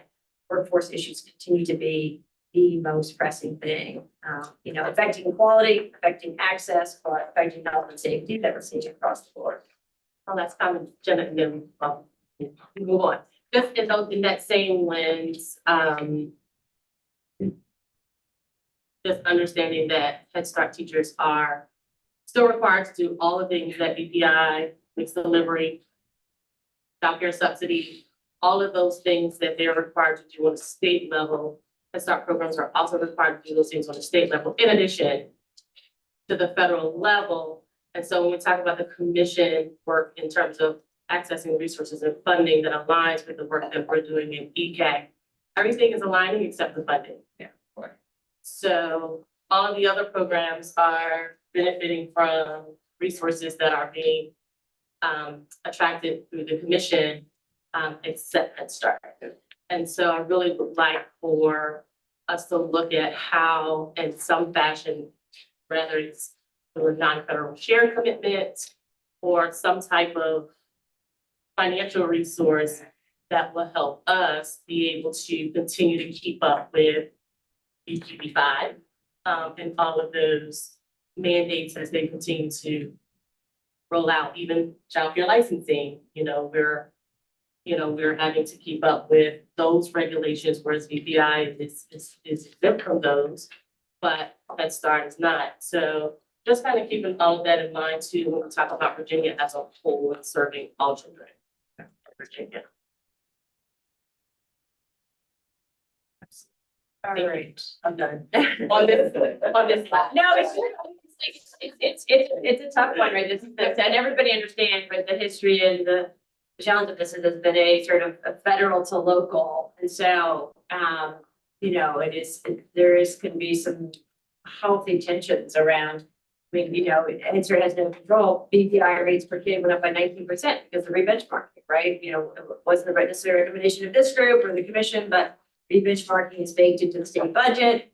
More resources that reflect then in turn kind of a higher compensation for teachers. There's just not that automatic step increase for Head Start. And that is just the part of the kind of historical and the legal kind of framework around Start relative to some of the other programs. So we start talking about some of these things. The commission focuses more on the state funded programs, but that is, Shakira raised this really important points around and Start programs are still operating in the Virginia context, serving Virginia families. And as the world changes around, the feds are not necessarily as responsive to some of those elements, as they might be, and looking at kind of what the state can do. All right, let's talk quickly about updates so we can get into our meatier item, but wanted to make sure we're all on the same page. It's been a minute, but we've got our key update on our general procedures and background checks. You have to think way back, even before we walked out 21 floors, when this group approved and endorsed some of the changes to general procedures and background checks. Remember, it was a consolidation, significant reduction in words, and streamlining and sort of improving for purposes of clarity. It was approved by the governor last month. It is published in the Register of Regulations. Now got a public comment period. I believe Jeff and team are going to do a webinar for the state. Again, this group endorsed unanimously without real concern, but wanted to know that it's finally made its way across the street through all the various approval processes. We are getting close to done. What would you add on that, Jeff? Add on that? I'm scared. I know. It's true. If you have any questions, let us know. This is so much of the background check regulation is duplicative or actually against what's in the Code of Virginia. So there is a substantial cut in the number of regulations that does not reduce the risk, that does not increase the risk or mean, oh my gosh, we're like hiring people without, it's just most of this is in the code. So it's really duplicative to have it in regulations. Regulations have not been updated to match the code. So it's just a cleaning up of the process for the background checks. General procedures is basically the administration of licensing. You're talking about how to conduct informal hearings and, which is a lot dictated by the APA, the Administrative Processing Act, so it's a little bit duplicative, but we need to build that out a little bit. So this is a very big reduction in kind of matching the governor's executive order to cut down the burden. So we really think that this is a really good thing, and we're excited that we've been able to do it. Excellent. Moving on to the next one. So I know Daryl mentioned a little bit the importance of the EpiPen. So this is one of those situations where the General Assembly passes a law, but we then still have to figure out how do we get our regulations to align with that law? Because oftentimes the law is just not quite specific enough to guide the work of our 100+ folks working across the state to regulate this. So what that means is we work with our attorneys to do fast track regulatory action, right? To basically take the piece of the law, put it in regulations, so that we can then Jeff and Jessica and team and computational analysis help incorporate into our kind of day-to-day practices. So it sort of goes to the board, but like it's the law. So there's not a lot of discretion here, but you still have to follow those processes. And we want to keep you abreast of it. Again, but the Ecac does not have the ability to rewrite state law, but basically we took the action at the board over a year ago. We got some changes from the Attorney General. We last month did a first and final review again, because the law has already passed. It's just trying to align and making sure legally the Commonwealth is protected from law to regulation to implementation. And the Gov's office will review, and then Jeff and team are working to work closely with the Department of Health and begin to support implementation in the field. Would you add there, Mr. Williams? So what does that look like for childcare providers specifically? In centers, they will be required to have stock epinephrine. In family day homes, they'll have the ability to do so. Basically, we'll be working with our current provider for MAT training to develop a course specifically for this. So a provider will not need to have the full MAT training is what we're working towards. Once that's done, once the training is done, then the provider will be given a standing order to get the medication. This is where the Department of Health has to say yes. We and the Board of Pharmacy saying yes, we will give you permission to go get a prescription that doesn't have anyone's name on it. Because as you think about it now, in order to get a prescription, you have to have a name. So this is a little different. Schools can do it. Schools also a lot of time have nurses. It's a lot easier. So we're working with the health department to kind of figure out what do we need to do so they are okay with doing this. And so we're working through that. We've made some good steps, but we're still a couple months out before really being able to put a lot out publicly regarding what this is going to actually look like. So we're thinking probably spring is probably a decent doable option of when you'll start seeing a lot more of this happen. Questions about that? Is there some kind of allowance for some pay for this prescription? So we're working on trying to find money, but right now there's a lot of question marks now. Do you know the cost of that? So the cost, To a provider? you know, some ideas regarding cost for dosage. It's a pretty big range that was provided in the one. It's between $30 to $750. That's why it's That's a big range. big range. Yeah.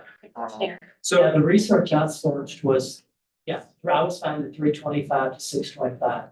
And 1 year shelf life, is that correct? it's pretty much our understanding, yes. And I saw it was based off of weight too, so you would have to have an infant dosage and 3 different dosages. If you have age range from birth as well, you could be looking at about 3 different doses. Yeah, please fine. You add that to the commission as you know. Yeah, and then you mentioned that the goal is to have the stock epinephrine training included in that, or to ask the MAT people to start offering that training. So the MAT includes it, but not every childcare provider chooses to administer medication. Oh. So because this is a required medication to have, there needs to be some required training. So we're talking with the health department and our MAT providers to offer a training specifically for the epinephrine. So instead of MAT training is how many hours right now? 8, so maybe it's a 1 hour training on the administration of epinephrine. How do the centers that choose not to offer medication get around EpiPens? That's why I did 1 hour training.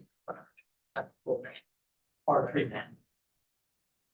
Okay. Is there still a pay? That's right, it's changed. Okay. So all licensed child day centers will be required to have this training and required by law to have stock epinephrine training, whatever. And if you have, staff are trained in MAT, then you're covered. If they don't, your staff may get some additional training. That's the way we're trying to work with the Department of Health. I gotta do the disclaimer that, the Department of Health, we can do everything right. And the Department of Health says we aren't willing to do this. And so that we're just walking carefully hand in hand, not to try to get in front of the other. But the key thing, we had to get some regulatory language in place. That's taken a little longer because health department's like, okay, when you start having things you can give us in terms of it's happening. Okay, here's our regulations. What else do you need us to do? And then working out guidance documents, we had to be very careful in doing guidance documents because that's a regulatory kind of process kind of gets mixed in with that. So the Department of Health has done this with public schools. So we're kind of modeling that. But the health department is saying, it was easier to do it with public schools because many, if not most, have a nurse childcare providers don't, you know, and so there's this, they're trying to figure out how this looks. Well, a question you said already on this, that, when will programs be monitored? Yeah, there's a big question mark because until we get some idea from the health department when they were willing to issue the script. So it's not now. It is not now, and I do not, you know, I can't predict this. I do not see it before spring of next year. And there will be plenty of advertisement. Point where inspectors will be calling up centers and saying, here's where we are, and we will try to do, once it's done, giving, 3 months at a minimum heads up and say, hey, 3 months from now is when we're gonna need to start looking at this. All right. Oh, Question, I'm sorry, what will the cost be to the provider? It could be anywhere from $30 for each dose to hundreds of dollars for each dose. Part of what it comes down to is like medication, whereas I can go purchase medication from CVS and pay $150, or I can go find it online for $30. So we're seeing a range from anywhere from $30 per dose, but that might be a small dose, not the larger dose. But it's a range from 30 to 40 to $600, $700, $800. And what about the training? Yeah, the training we're looking to offer, just like we do MAT. To our provider. But that is to the expense of the provider. Right, because how much is MAT? That ranges. Right. Yeah, so we're looking to take on as much as we can from a contract standpoint, like we pay for the training to be developed so that at least the development of the training isn't passed on, but it might be, provider might need to pay for the training because we pay for the actual provider of that training. But we're looking to do whatever we can to keep it as low as we can with the understanding there's a lot of variables that we just don't have to control. all right, we're getting really close to the 3:00 hour, so we're gonna make a quick shift in our agenda and going to hear public comments. We have 22 of them, so we want to make sure that we have time to get through the public comment period, so. We should like entertain a motion to approve agenda. Okay, move it in item just to do, so part of it is, we normally get a small number of public comments and we hold them to the end.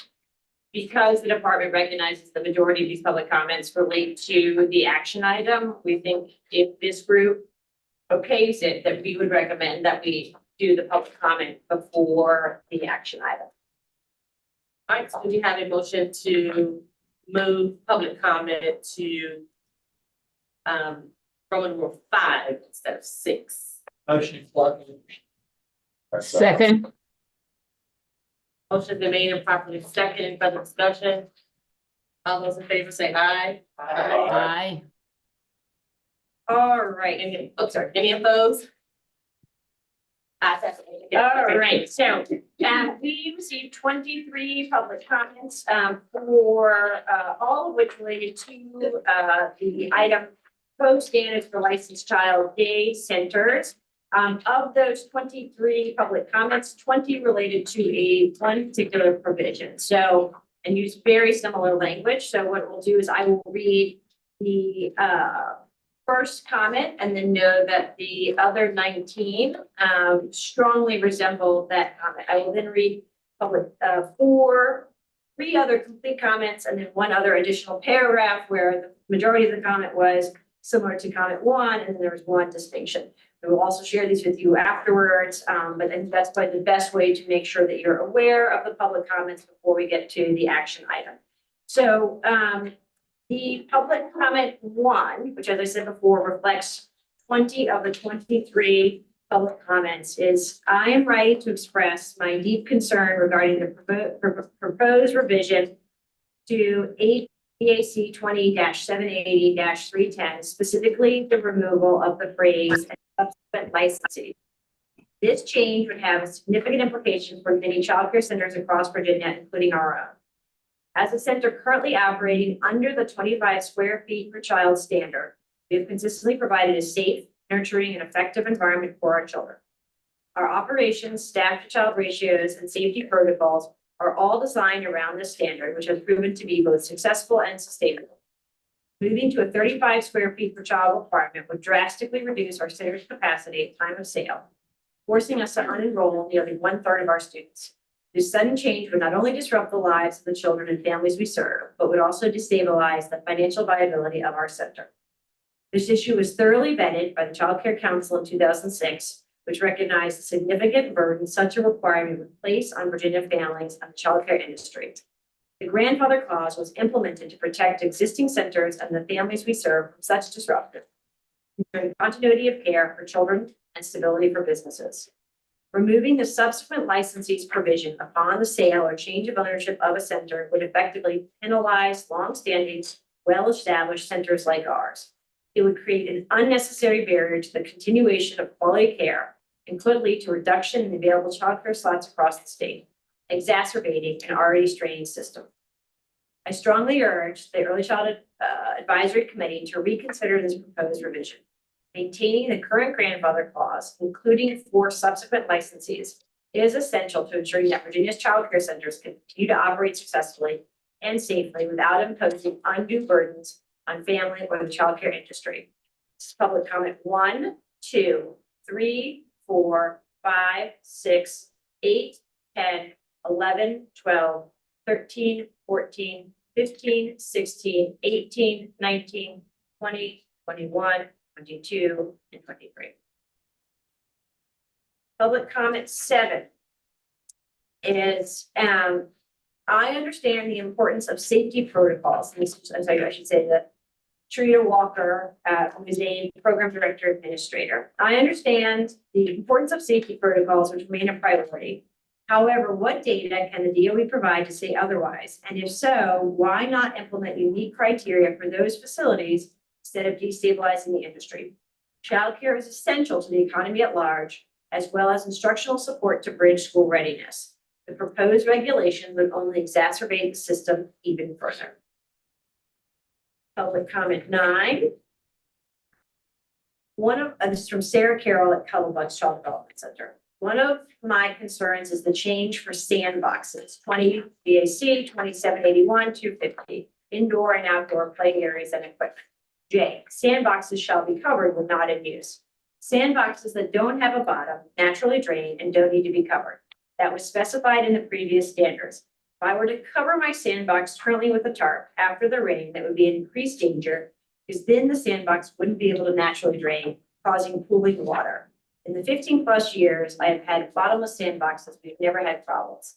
Otherwise, the majority of the changes are positive and helpful. The last paragraph of public 11, comment 11 from Denise White at daycare was the one that was about the 25 square feet at the beginning. She then offered a little bit more commentary. She said, when I lived in New Jersey, the state continuously offered competitive grants to child care facilities. Again, these grants should not be for larger companies, but for the facilities that have the most impact in improving our overall community. Healthy, happy children grow up to become productive citizens. The condition of any community can be found by looking at the state of its children. Newport News preschools need physical upgrades that will impact parents' confidence in getting children into quality programs. She's off topic. This is her words, not mine. Off topic. Child care workers should be paid through the federal government with GS-rated salaries and benefits attached. A new staff without experience or education will start off as a GS-5. As experience and education is gained, the ranking will increase. This is also a suggestion for teachers in general, more concerned with early child care there. I hope someone will take this idea, expand on it, and bring it to life. And then lastly, we have public comment 17, which is from Walter Plummer of Quest for Excellence Learning. It's unfortunate that in my experience, rational, well-supported, and strong foundation underlying positions arguments can carry little weight against a command and control organization such as the DDOE. These changes in no way support the child care community and a well-established foundation of existing, expected, and already accepted child care environments for those families and schools who are similarly situated. To suffer this change is unnecessary. In short, this change would simply put families in turmoil on the street looking for and praying to find reliable educational child care. And clearly the devastation to many schools in the state is unmeasurable. Leave the language as previously approved, expected and accepted by communities, families, and schools So diligently provide the endless childcare services. The unnecessary change will force unnecessary harm across the board. So that is a summary of our comments. Again, some of those that I read could be interpreted also as applying to the 25 square feet, but unless we heard kind of substantively the same language, I wanted to read those aloud to you all so that you have them. We'll make sure that Aaliyah sends them around to everybody so you have the comments, but again, 23 comments, 20 or more, depending on your interpretation of what I just read, relate to a removal of the subsequent license days, which Jeff will explain in a second. Okay. With that, let's move to the proposed standards for childcare day standards. I know we are close on time, so what we'll try to do is, what I'd say is sort of let's hold on questions, let Jeff and I kind of just walk through each of these slides. So we have the overview of the changes, and then let's hold all of our, do we have kind of, concern points to raise about each of these. So you should have received your documents, the healthy tone of resources here. But just as a reminder, we are getting to the final stages here. So this is an important endorsement today. We went through the regulations and length back in May. We got to a final endorsement with a set of changes. We took that to the Board of Education on July 25th. We received the first review. There was not often very much discussion. I just walked them through the process and they moved it on. And then we have heard following our meeting and in between our meeting with you and May and present, a set of technical issues, a set of other things that have come up, and then this most recent issue, which was covering the public comment. And so the regulations in front of you now reflect some of those changes. Slide 43. Yeah. So go back. So this is actually going to be going to the October board in October for second review, not September. Oh, yes, It's too tight a time frame. Just want to give everybody a heads up listening or looking for that. Okay. So on slide 43, you'll see that a number, roughly about 12 sections have changes in them. I will walk through those fairly quickly and then we will open it up so that folks can discuss any of those. Some of these you'll see are purely technical. So I'm not, I don't want to rush anything, obviously, with the importance of this, but also just we wanted to be very diligent in even bringing the smallest of technical changes to you. Moving to slide 44. So we had some grammatical errors, which we adjusted, and then we changed the term from, nurse practitioner to advanced practice registered nurse in line with the Code of Virginia. And then a technical edit on the fast track action. So we just changed that regulation upon consultation with the Attorney General and then just updated that to reflect the updated fast track regulation. If you move to slide 45, again, a change based on the Code of Virginia, how we describe nurse practitioners now, and then offered clarity within the director responsibilities about the sort of how often they need to be on premises and at what point they needed to be trained on that. And then the clarifying that if a director or the director designee is not on site, we must have a staff member who is at least 18 months at H2O. Moving on to 46, again, just an alignment as we change the regs for fast track purposes, we need to align back to these regs, and then simplified some language in the indoor and outdoor play areas. We clarified that climbing equipment over 18 inches cannot be over bare flooring, and then was clarifying when protective surface was needed. 47. There is some question about putting kids out, requiring kids to be outside when the air was not healthy. So similar sort of vein of thought to what Daryl was expressing earlier. And so just clarifying that in addition to inclement weather, that hazardous air could also be a reason that kids do not need to go outside. On 48, we got some feedback on kind of engagement around parents and sort of saying when parents need to have information on their child's development provided to them.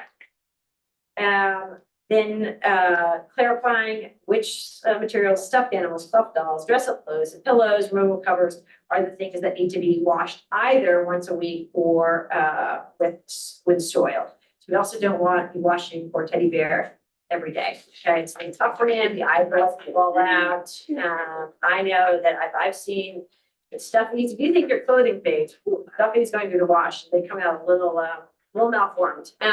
We still love them. We still love them. Okay, but they do. Let's not wash teddy bears too much here. On 49, adding some language about sort of clarifying some on nutrition and food services, and then clarifying around water in vehicles, kids need fluids in vehicles, so eating because you're going to choke, but significantly less risk with fluids in vehicles, and oftentimes. I don't know about you, but if you've ever gotten your kid off that Y bus after 30 minutes and they're bright red and you're just like, they should have given you more fluids. In 781, 620, received feedback that it, just because of sort of what conventional wisdom, that the preference was to remove references to human milk and instead restore to a more commonly accepted breast milk based on feedback there. That is a totality of the changes.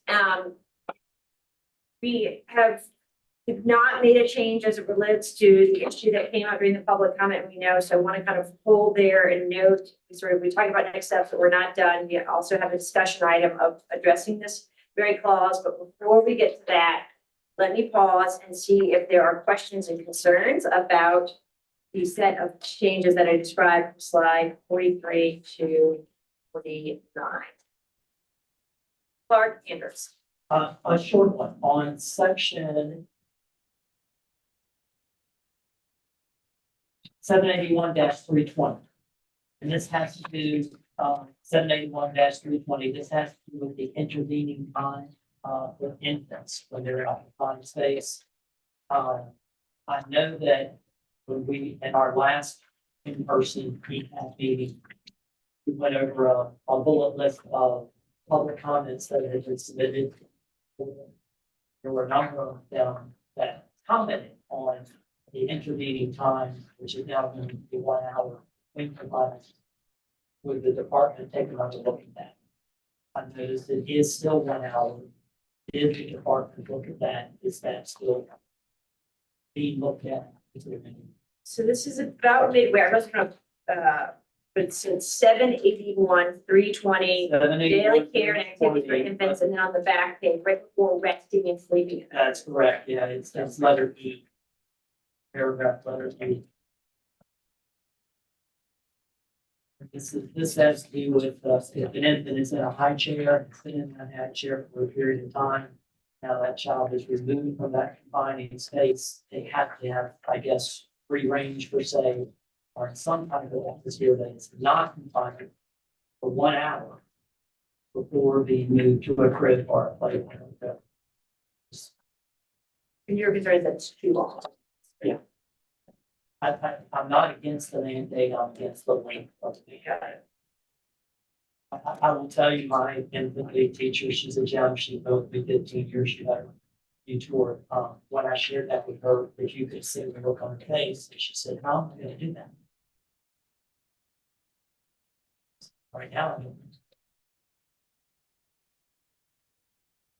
So I'm gonna play, I'm not playing, I'm a little bit confused. So the expectation is they're moved every 30 minutes. This is implying, and correct me if I'm wrong, this group, that child can be left eating for an hour in that same spot. They don't have to be moved after 30 minutes. Is the way that reads.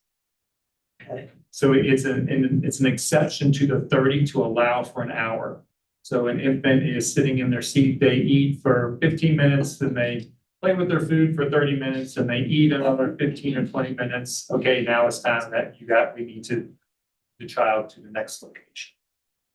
What I'm reading, what I'm focusing on is the intervening time. So if an infant is in a swing, been in that swing for 25 minutes, that child is taken out of that swing. I'm reading this as that child has to be anywhere other than a swing, a playpen, a high chair for 1 hour. The intervening time needs to be 1 hour before they can be put back in a. high chair. It's the intervening time in this staff question.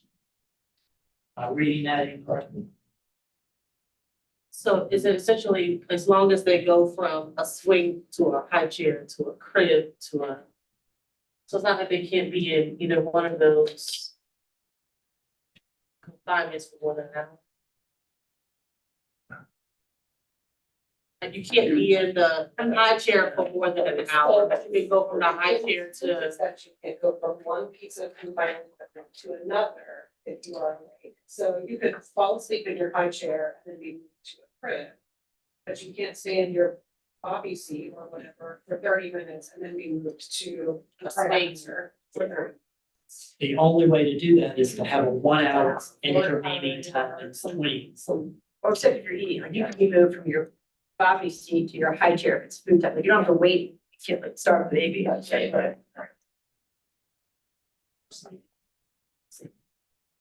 And we're in a high chair and you can lay down something. Oh, wait, Chris, My suggestion would be to adjust the intervening time.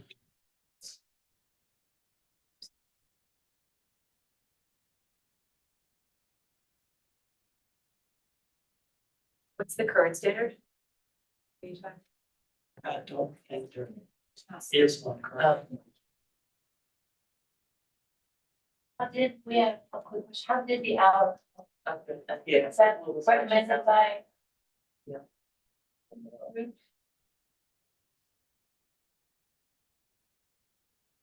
Foundation has a history of just like that, but I believe it was a caring for our children. Recommendation. Also questioning cribs with big hands because it's not like yours. To a crib or play phone, you do have freedom. I just need to do a word of caution from a regulatory perspective. So, and this, I was going to share this when we talked about the square footage, but I need to do it now. So these have been presented to the board as a first review. Any substantive change, we're kind of in a gray area because most likely the board will want to or may legally need to kick it back and say we are now back at a first review. So just wanted to kind of level set and be forthcoming. There will be another bite at this apple, you know, from public comment standpoint. So just want to kind of level set just with the group about this. So I think the question is, you know, if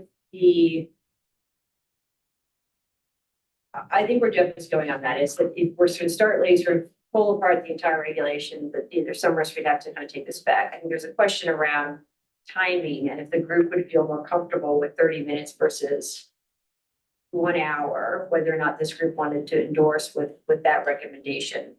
That's probably more narrow than say kind of a pulling out and sort of classifying sort of one set of equipment, swings, high chairs, sort of something different, cribs, play pits, and sort of specifying that. So I think keeping kind of generally within the kind of confines, remembering that this went through the work group, right, and kind of was endorsed, 2 times by this group, right, because then it went to public comment for the NORA, and then kind of came back to this group in May. If 30 minutes, which seems like a reasonable, sort of more precise recommendation, is the will of this group, I think that's something we could keep within the parameters. I think if we go much beyond that, I think there's a concern. Doesn't make it impossible, but that it starts to become more substantive in nature.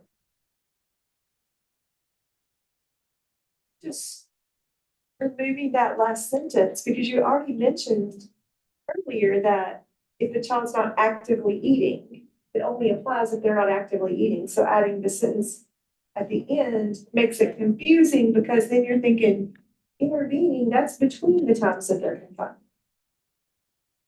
So I just want to not have to wait an hour out of anything and then I can be put back in something else. It's almost like intervening says, okay, I'm going to be completely taken out of any container, and then I can be put back in after an hour, like waiting 30 minutes after you eat to swim. Yeah. So like, what are we really trying to say? Is it really about being contained for 30 minutes at a time? Or does it have something to do with eating being allowed to be contained for a longer period of time. No, I think the gist is, right, is that there has been a acknowledgement that the first sentence is not, right, that's sort of what was occurring in the field. I'm not saying in Virginia, but sort of nationally, was that kids were getting rotated from device to device to device, right? And, you know, there was less tummy time, there was less free movement.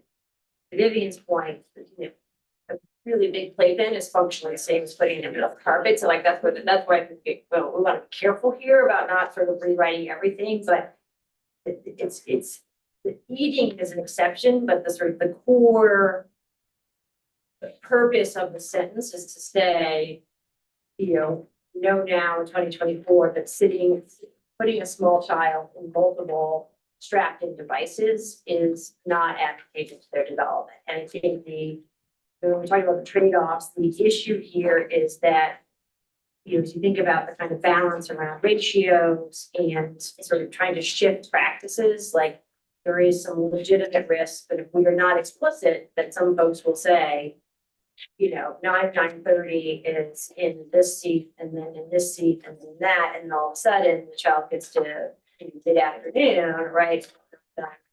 Any sort of free movement, which I think from a, you know, Dr. Norman, you know better than me, but it's really, you know, important that they should be able to move. But again, I don't know that, you know, that you know, I think as long as we're sort of, I mean, the other sort of way of saying this is, you know, we want the kids to be able to move freely.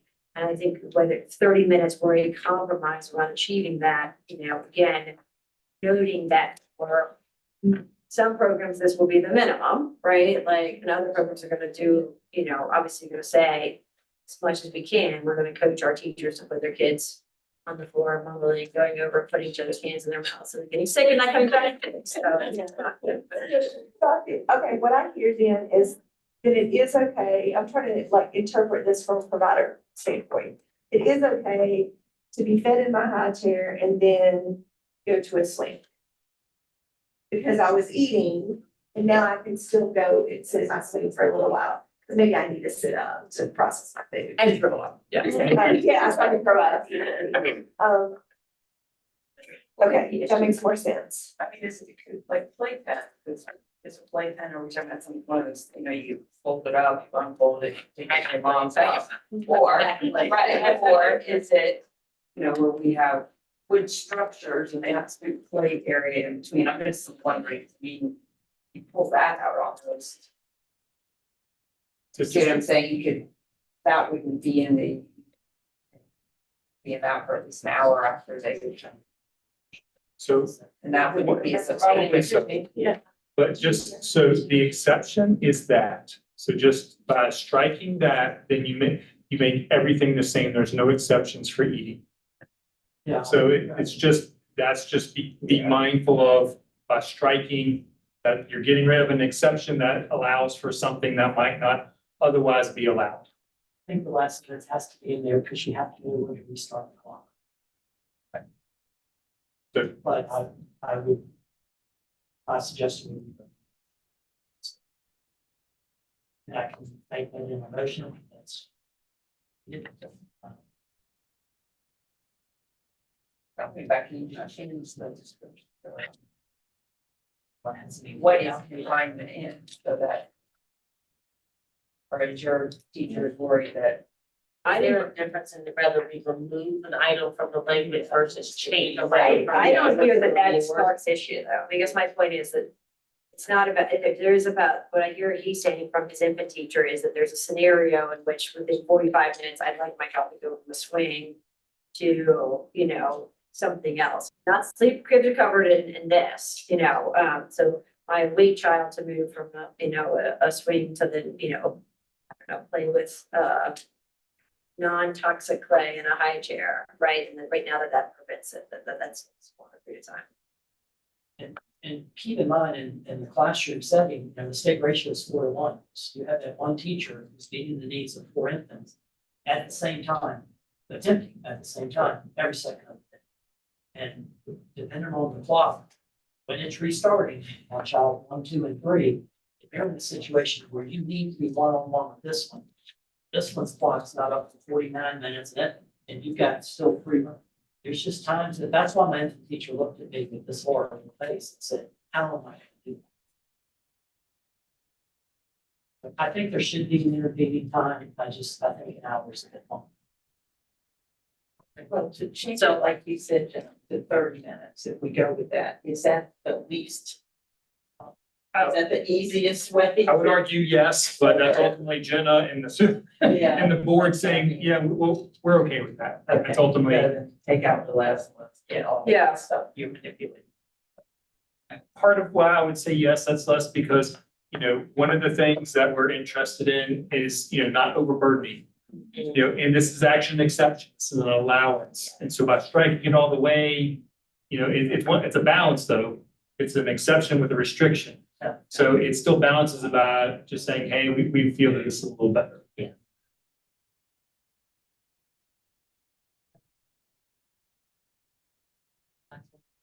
I would let's do motion, or actually do it, yeah, that's right, do your whole slate, and then let's do an issue, okay, perfect, okay, all right. Next one. Any other comments on the changes before we get into, Aaliyah, if you would move us to slide 51, please. Any other comments, questions, concerns, either about the totality of the regulations or the 12 changes that we proposed here?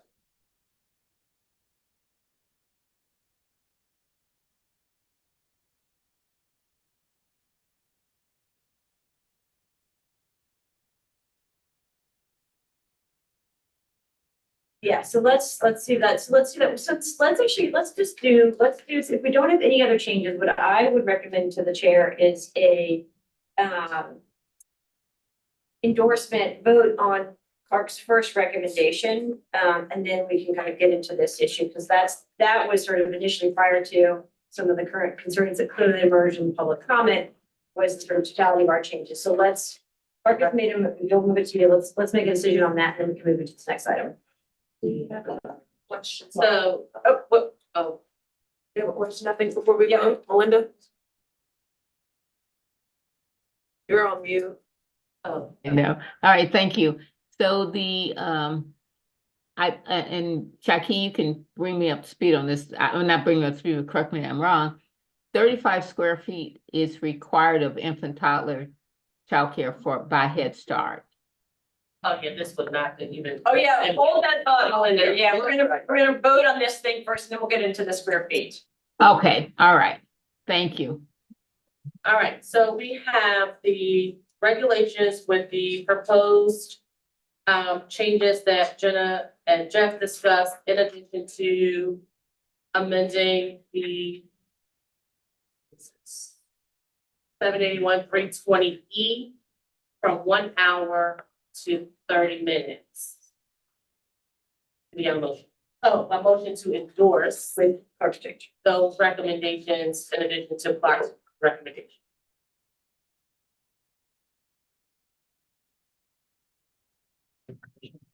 Yeah. Motion is made. Do we have a second? Second. Motion is made and second. Any further discussion? Those in favor say aye. Aye. Now, okay. Any opposed? All right, ayes have it, motion's carried. Perfect. All right, thank you all. Okay, so I'm gonna ask, because of the set of comments that we've received, I also know that they want to give credit to the Child Care Association that has raised this concern with us directly. These are 2 words that were removed, but as Jeff will describe over the course of the next set of slides, has a specific effect. So what we wanted to do, rather than just kind of call this a technical change, is sort of elevate this issue more fully, walk through it, talk about kind of potential solutions, which range from putting those 2 words back in to kind of another recommendation kind of created by this body. So with that, Jeff, can you walk us through the square footage? And then Melinda, we'll get to your question about kind of what the expectations are for next start. So kind of starting off here, this is the current language that is in the current regulations. So as has been mentioned, the striking of the information in that last sentence allows subsequent licensees to operate is the issue at hand. So just a couple of clarifying things. This is not removing that. We are not saying that all childcare centers now have to go to 35 square feet. Basically, what this is saying is, actually, let's just kind of build the argument here, or how we got here. So next slide.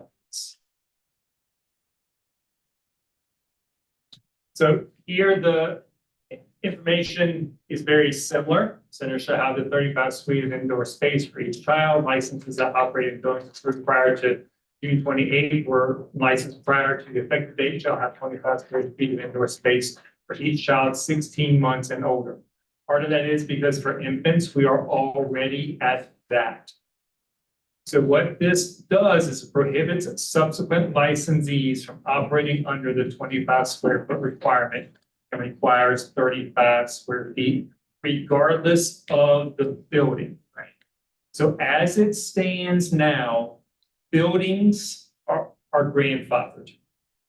As it moves forward, buildings are not grandfathered, and a new licensee must meet the 35 square feet just like it is currently.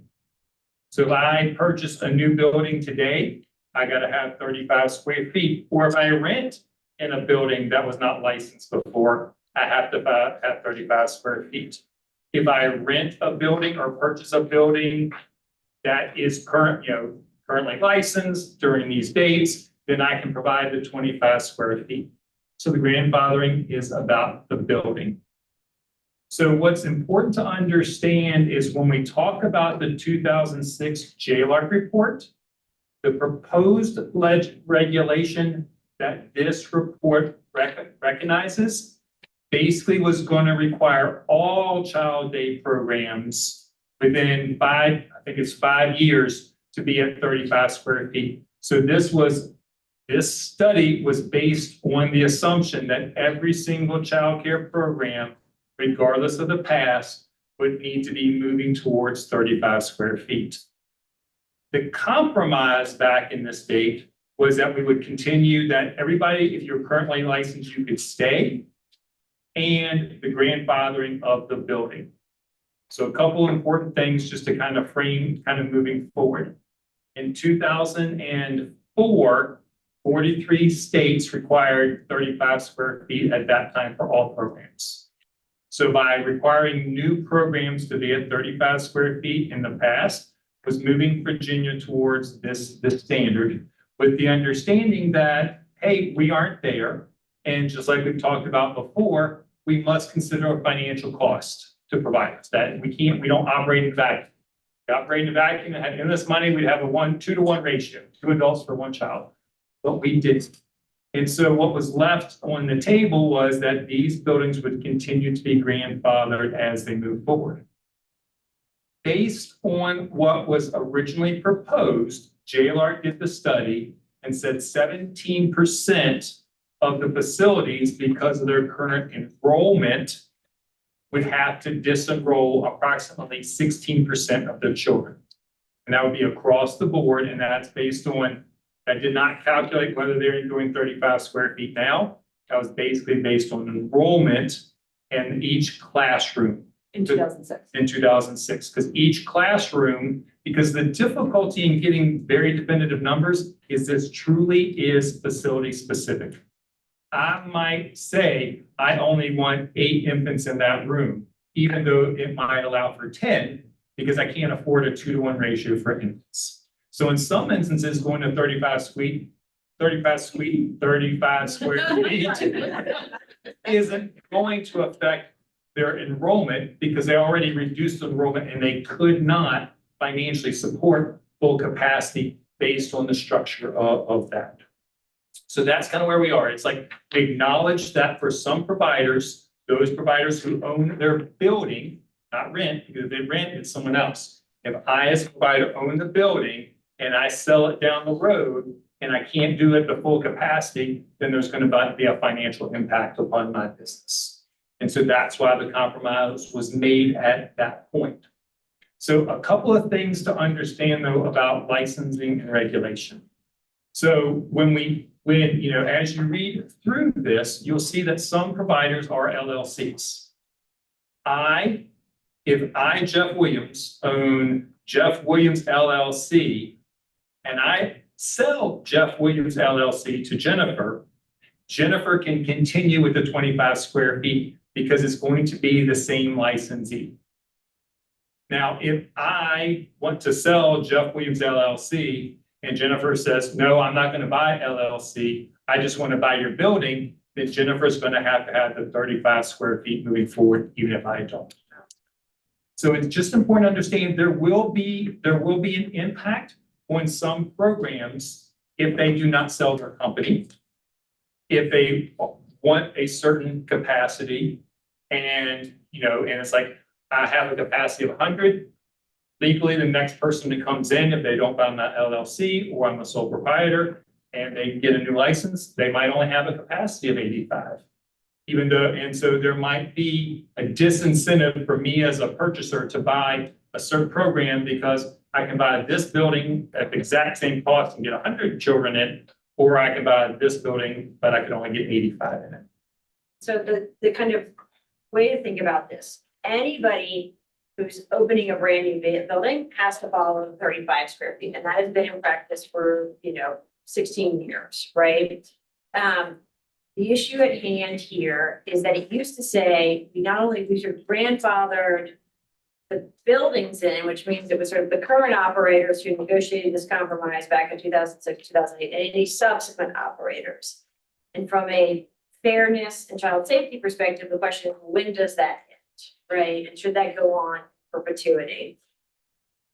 As you heard in the public comments, the issue for some of the folks who say this is my centers now is that has an immediate impact if they want to sort of sell now, right? Like all of a sudden that changes the potential valuation for their business, right? And if they did this in the next year, it not only changes the potential valuation, but it also changes the capacity potentially, although Jeff sort of added that there's a lot of complexity there on how many kids can be served there, right? Which has both a sort of a negative effect first potentially on the seller and then a negative effect secondly on the community in terms of the total capacity that could be served there.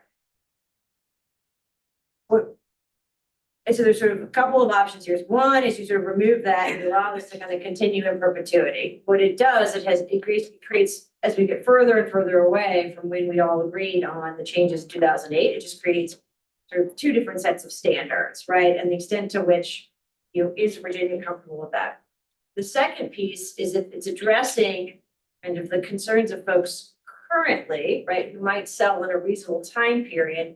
An alternative would be to contemplate a further off date on this, right? Like sort of saying that subsequent license up until 2030 or 2035 or something like that, right? There's sort of a couple different ways to think about that where you don't want to jeopardize in this program, as I heard from some of the private owners, that if this went into effect tomorrow, that they had no time to plan for that, right? Versus if you're thinking as a community or as a provider, both of those. So I don't think it's just self-interest of the provider, right? If you're a community that is mostly using older buildings and this all of a sudden went into effect, and for whatever reason, you had more veteran owners who 3 of them sold in a year, like that's not a significant amount of capacity, right? So I think this is not, I don't want any of this to be painted as just about the self-interest of programs, although that is relevant as we hear about our small businesses.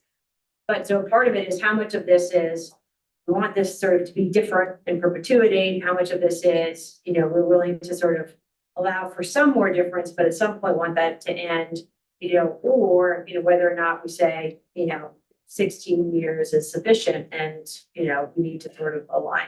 So somewhere in that range is where I think we need an endorsement from this group or kind of what stands. But, I will say, I also want to note, and a huge thanks to the group for providing all this historical record and Jeff and the team are just a fountain of knowledge on here. This is a high level of public comment for us, right? So I also want us to kind of take seriously that, that to get that many public comments means for a subset of our programs, this is a serious issue. And so, know that there's like we're here balancing between 24+ months, 16 hours in a room, downstairs on 16th floor, if you want to do tour later for, memory sake, and of work, but also like hearing from real providers who took time out of their schedule to kind of let us know. So with that, I know Clark in the association, has had strong feelings and as a representative of that body, if there's something you want to kind of add in terms of across the spectrum, some recommendations from providers, because I think if we can find a compromise that works for private business, for communities, but also says, having two very different standards in perpetuity seems to be challenging as well. Thanks, Jenna, and I will try to be quick because I know we're running over time, but I have two things to share. So I was here in 2004. I've got to be honest, I'm surprised there's only 22 comments. I've selected 122. I want to start off by thanking Jeff and Jenna. And Jessica, they've already had 2 meetings with me discussing this topic and possible solutions to work around this. In 2004, this was huge. This was huge. I was at General Assembly every day. I was interviewed on all 3 networks, 6, 8, and 12. The childcare industry blew up. I mean, it was massive.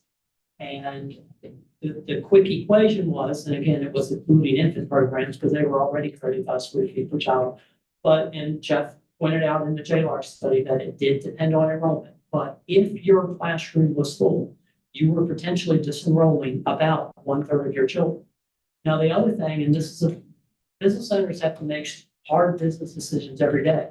If I was ever in that situation, I'm going to do quick math because my mortgage payment is not going to change. And I do not want to ever lower staff salaries. So I'm going to look at my least cost producing room. Well, that's going to be the toddlers. Toddlers, because of the ratio, they bring in the less income. I'm not going to consider infants because they're already 35 square feet per child. So if I was full, and this is any center, if any center was full and the square footage was going to affect them upon sale, and sometimes they sell to children, sometimes they're 2nd and 3rd generation owners. It's not always a Jeff selling to Jennifer. It's sometimes a Jeff selling to child. I'm going to close my toddler program. I'm going to close my toddler program, and I'm going to move the 3 and 4s and school agers who are not fitting into these rooms where the square footage has changed into those classrooms. My school, Rivers Bend Children's Center, is a perfect example. I have a friend that I took care of when he was 8 years old. He built Magnolia Child Development, beautiful school. And the reason I'm telling you this story is this is the reason General Assembly at the time suggested and DSS and Child Care Council implemented the grandfather clause. And the reason they implemented the grandfather clause is they looked at a school like Rivers Bend Children's Center and they reasoned and said, if we change the square footage, Clark can't go in and push these walls out wide. You just can't do that. But any subsequent school that's going to be built, they can. Magnolia Child Development, who was a friend of mine who built that school, he borrowed my building plans. He called me, loves my school, y'all seen it. If I ever build another one, I would build the exact same center. He borrowed my blueprints and he built Magnolia Child Development. But you know what he did? He made each classroom a little bit larger. He built at the 35 square foot code. Codes change all the time. Building codes change all the time. You don't see people tearing down houses and rebuilding them to the new code. Now, if it's asbestos or something like this, yes, we're going to intervene immediately. But building codes all change all the time. And grandfather clauses exist all the time. So what we're talking about now is possibly sunsetting this grandfather clause, making it go away. I don't know the number, and I know it's very challenging to get the number, but I would like to know the number of how many schools will it actually affect. We don't know that. We're possibly implementing sunsetting a grandfather clause, and we don't know how many schools it's going to affect. So my suggestion, and again, full disclosure, I'm president of the Virginia Child Care Association, and I will tell you, owners from across the state have been blowing up my email, very concerned about where this is going to go. My suggestion, if it's an option, would be to reinsert those words and some switch owners, subsequent owners. If that's not an option, or this room does not feel that's the direction to go, then I would support moving it down the road some period of time. 10 or 15 years sounds great, but that would be my second. That would be my second option. The other thing to maybe keep in mind when we think about square footage, because yes, 35 sounds better than 25, but I want you just for a second, if you will, let's say it's 100 square feet per child. Say it's 100 square feet per child. If you know children, let's put them at age 2 in this scenario. We got 100 square feet per child, so we're in a warehouse. We got 10 2-year-olds. What are they all doing? They're all in one corner playing on top of each other. So when we envision 25 square feet per child versus 35 square feet per child, or in my little scenario, 100 square feet per child, because we know children, they're not spread out 35 square. They're gonna be, doesn't matter how the square footage is, they're gonna have close contact. That's social development, that's active play. I would be interested to know what Dr. Piana, he was using if he had. But this is a big decision, and it could, we don't have the number, but it could possibly impact a lot of schools. So I think we need to tread very carefully. Yes, can I ask you, Clark? You said folks are blowing up. Why do you think they didn't add into this comment? If they were at this. There are, Can I step into this a little bit?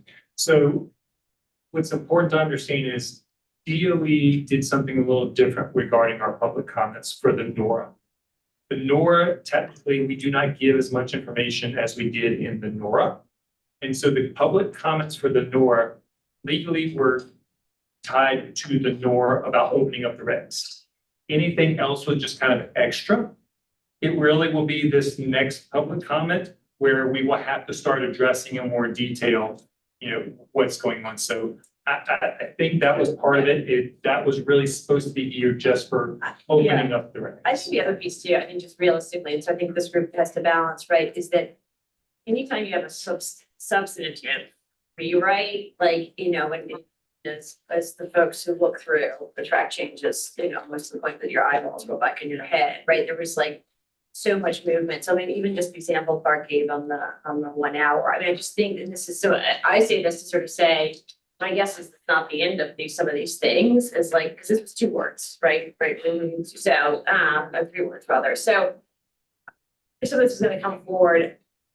And it's, again, like, it just was not substantively part of the discussion. But I think there's a reality as we do this, that we kind of have to acknowledge if there's substantive kind of public comment that we need to kind of realize this is, it's an issue.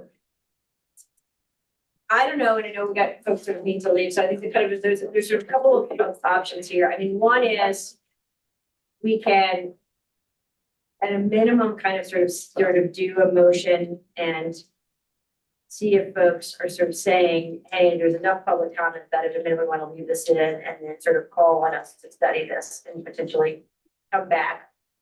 There is an urgency around giving us direction as of today. I think, as Jeff noted, there is an opportunity for us to do a couple of different things, address the situation, and take it to the board. So it's not like the thing you vote on today is absolutely going to be the thing that goes in front of the board. And then, as Jeff also noted, after it goes to the board, there's public comment and we might have to come back again.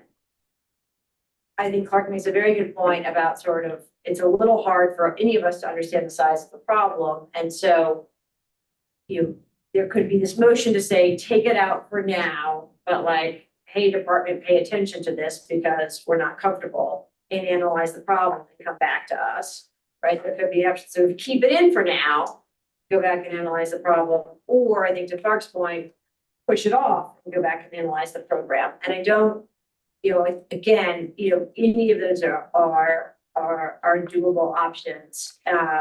But I think we probably, before we lose everybody on quorum, need to sort of get a gut check from you all to give us direction on how to kind of move forward. Again, noting that we're not then putting these into effect tomorrow. We've got to go to the board and we've got to kind of go back and do a little more. I appreciate this nuanced discussion about the 2 words and what the implications for it. So thank you, and eye-opening for me. I guess to help me understand more completely, I would love to see what is known, and it may be in the 2008 Baylor report, in terms of what the difference is qualitatively in terms of health, safety, quality between 25 and 35 feet. What is known? Is there any data? Do we have any outcomes, any literature, any evidence about what's different and why that decision was made and whether, I just would love to have that be way part of our decision. Yeah, and I think a couple of you said about having the double standard, you know, what makes it safe for a classroom with 25 square feet versus a classroom with 35 square feet, and just really having that double standard. It sounds like the association would be comfortable if we leveled the playing field, but gave them time to make those adjustments. And I don't know how you all feel about 10, 15 years, but maybe, you know, a 5-year time frame that will allow them to financially prepare to transition to that square footage. I mean, I think we have. And again, remember, they wouldn't have to transition, right? So just be very, very clear, this is just upon their subsequent licensees, right? So if this went into effect and you had like a 5-year, as long as the licensee at Clark Center remains the same, it could go on in perpetuity, right? It's just saying, if there is an exchange of who's operating that building, that's when it's sort of within, you know, if Clark did that next week and it was within the 5-year period, it would last. If Clark, you know, didn't sell the license, just sold the building in 7 years, then the 35 square feet would apply. That would be kind of, so again, there's no part that the department is saying that anybody the grandfather would still exist for all licensees operating as of, you know, 2008 and as of today, right? And go forward in perpetuity for those current licensees. This is all about subsequent other operators who would be operating. And that's the kind of, I think that's the gist, because I think the same remains hold in terms of the desire to grandfather for the current folks. So, okay, I'm sorry. So then why is it a concern? I'm thinking about the site. But if you're gonna resell it, then it's no longer your concern. If you're gonna resell your building, then would you still be concerned? Right. And it's taken away approximately 1/3 of the value of there, like.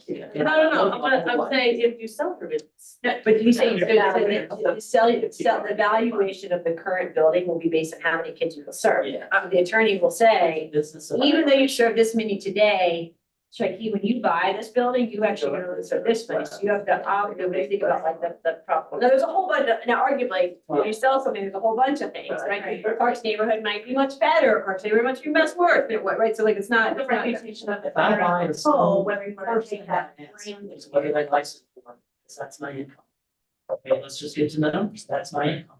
That tells me what mortgage payment I can afford, what can I pay. And then teachers is 50% of any child percent budget. 50% goes straight to teachers. And that's not counting insurance, costs of supplies, your bus or your payment.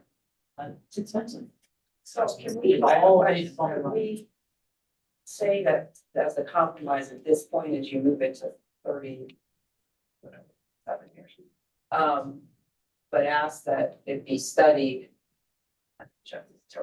But then in 5 years, So just- you could just come back and deal with this one thing if the decision is made that you really do need to change it. Because I think it boils down to Take care of it for now. with the Nelson's point, like, what is the rationale for even being 35? Why not everybody at 35? If it's okay for, rather the logistics and the behind the scene of it, how does that really impact you? And I know I see how it impacts finances, but how does it impact? Let me share this, because this might help put in perspective, and this, again, this is 20 years ago, so it's been a long time. But I would love to see what is the BPI square footage right now, maybe you can find out what Head Start square footage. 35. Okay, 35. Inside, What's BPI, what's kindergarten? We did just, and I know there's 122 school localities in the state, but at the time, we did a study on Chesterfield County, which is where I'm from. We did a study, Chesterfield County kindergarten. They were 8 square foot per child at the time. And we were mandated 25. So we were already 3 times what our kindergarten in our little neck was doing. What's the kindergarten ratio? What's the kindergarten square footage today statewide? I know that would be a study, but maybe look at 5 or 6 different properties and see what they're doing. If I could interject here, I want to make sure Melinda has her question or comment addressed before we take a motion to vote. Melinda, did you still have a question or comment? Sure, I did. Yes, as I have provided technical assistance for Head Start programs since 2004. I think the compromise is I also taught preschool in the basement of a church, and I'm sure it wasn't anywhere near 35 square foot per child. So I think the compromise is the 25 square feet per child unless they fund or require something different. I've been in both spaces. I think it's, it's relative to how many kids you can actually have in that room. It also relates to not just the space value, but what is the dollar value for the school. If you can only have 7 kids at 25 square feet, what does that look like, in terms of your budget and how much you can offer into the school, relative to what you can earn and what you can charge. But I think a compromise is I'm not opposed to 25 square feet, but I do think the language should say unless otherwise required by a specific funder, because Head Start does require 35 square feet. But I taught in 25 square feet, so I know the difference. I think Daryl's gonna take a tape measure to his classroom tomorrow. I was like, where's that going? Yeah, I think it's just also just one of those examples of how, we always talk about VPI classrooms and Head Start classrooms having different standards. And I think we're just continuing that momentum of, we have the same health and safety. We're saying that the same health and safety recommendations are for all children, but it can't be if the children have different rules. Yeah, so here's what I would recommend as we look at this, because I think there's one theme that has emerged across the board, which is that there's a desire to have more data to kind of make a final decision. Where we do need to kind of understand where you lean is whether or not, while we are gathering that information, there's a desire to leave it as is, which is removed. I think we need to hear out kind of the motion from Clark, which is to add it back in, right? And sort of, I think there's sort of a broader question of if we don't have clear data to compel a change, do you sort of stick with the status quo for like the kind of the unknown, which is, for some folks could be a compelling reason. I think on the flip side, to Dr. Nelson's point around health and safety and sort of the rationale for 35, I don't know that there's a ton of data suggesting that like the kids in these programs have been in danger of harm's way, right? So it's like, I'm not saying that's a reason for not doing it, but like, I think it's like, there's a little bit of a do no harm element, right? But they're trying to get drags in terms of, unless there's sort of specific data. So, or we sort of add a date, which basically sort of gives everybody more space and time. That's somewhat arbitrary. I would acknowledge that, whether you pick 20, 30, you pick, 10 years or whatever you pick, but like, it's sort of, that could also be saying, a way to sort of say, I want this to come to an end at some point. But what I would recommend is that we go in order of motion, noting that like, that this should be about kind of, how you want us to handle this now. What I already have from us, you'd like to know the number of sites affected, you'd like to know about sort of the health and safety research. You'd like to sort of know about the history. I think we have sort of obligated to bring that back to that group. But I think if we can honor the desire by a member to have a motion, I think we should do that, go through the motion 1 and motion 2, and then note that we're going to need to adjourn and come back. I will say, we'll probably then want to kind of think about how to handle this. And again, we need to get this to the board sometime in the fall. Also, if we feel like there's not enough time to get the right data, or that we're in a not solid place. Like, I also think Jeff and I are fine to work with our leadership and our board to say, hey, let's look at November or, some other time just to kind of get this right. Because I also know we got to go now, but I don't want time to sort of somehow feel like we need to give this the short shrift. Okay, so you want to do a motion? Sure. And before you do so, I will send out a link to this in reference pages. You all earned homework as a result of that. Nice class, nice work. And so what we'll do is just start giving you information now, with how we decide to come back, but I don't want to just dump a whole bunch of information on you at the, a week before the meeting.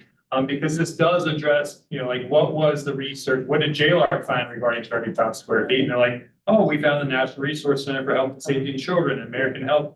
So this does have old information, but at least gives you a framework of why in 2004, the Child Daycare Council was pushing for everybody from then, and then why the compromise, from that standpoint. So I'll go ahead and get this rolling to you. And as we find information like, private schools that serve children with disabilities, they're saying 50 square feet. Yeah. So we'll start giving you information, funneling it. We'll talk about how to funnel it accurately and securely, but we're going to start giving you information now. Jen is okay with that. So we're not going to flood you with everything all at once. Okay, I'd like to make a motion to add, we're on section 781-230. 781-230, your areas.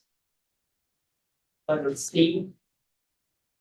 To add the 3 words and subsequent licensees back to that paragraph. With the understanding that we will revisit this in the future as data is gathered by DOE as far as the number that it would impact and quality standards of 25 versus 35. When's our next Ecac meeting? November 21st. I sent motions. Follow up, we have, motions been made and second. Any further discussion? I have a question. We were talking about this earlier with the restricted space and all of that, changing the word. You said that you might put it back to first review of the word. Does this do that also? This is pretty substantial. And what we pull it all paid.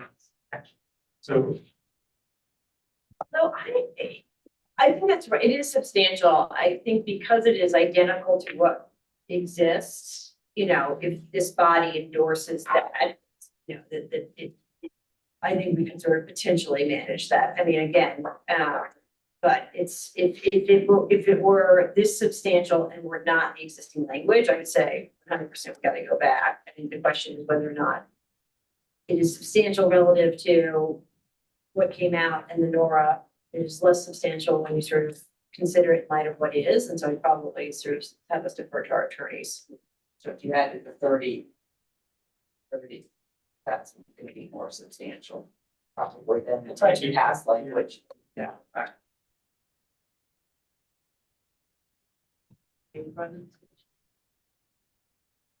Was there a timeline on when you'd say what you postponed until you found out more about that? I didn't want to put a timeline on it because then they have a homework. I think the kind of the question is, like,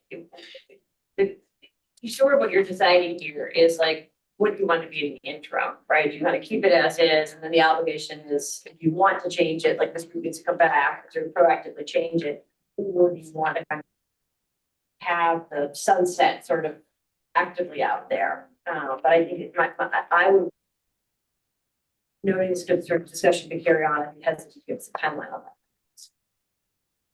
So when it comes back and let's just say the change that there is enough research around child health and safety that it does need to change.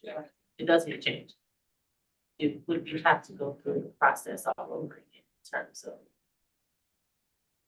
So I would say, yeah, I mean, I think part of it will depend on where it is in the process, right? And the extent to which it's been published. So I think if this group, it had gone through the board one way, between that and sort of separate steps, just need to go back, there's a possibility it goes back to the board again, right? We say this sort of laser focused change was made for X and Y reason, come back to you all first, you'd endorse, and we would do that.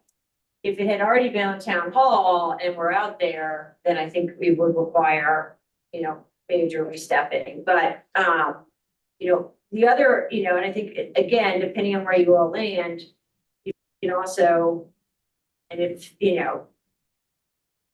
contemplate sort of slowing down, sort of how we take all of it to the board, right? Sort of looking at November, we can look at early next year. But, so there's a couple different permutations of that, but we're not gonna have to go back to, another 24 months. We're not going back to, not pulling the work group back together, going down the 16th floor, not that far.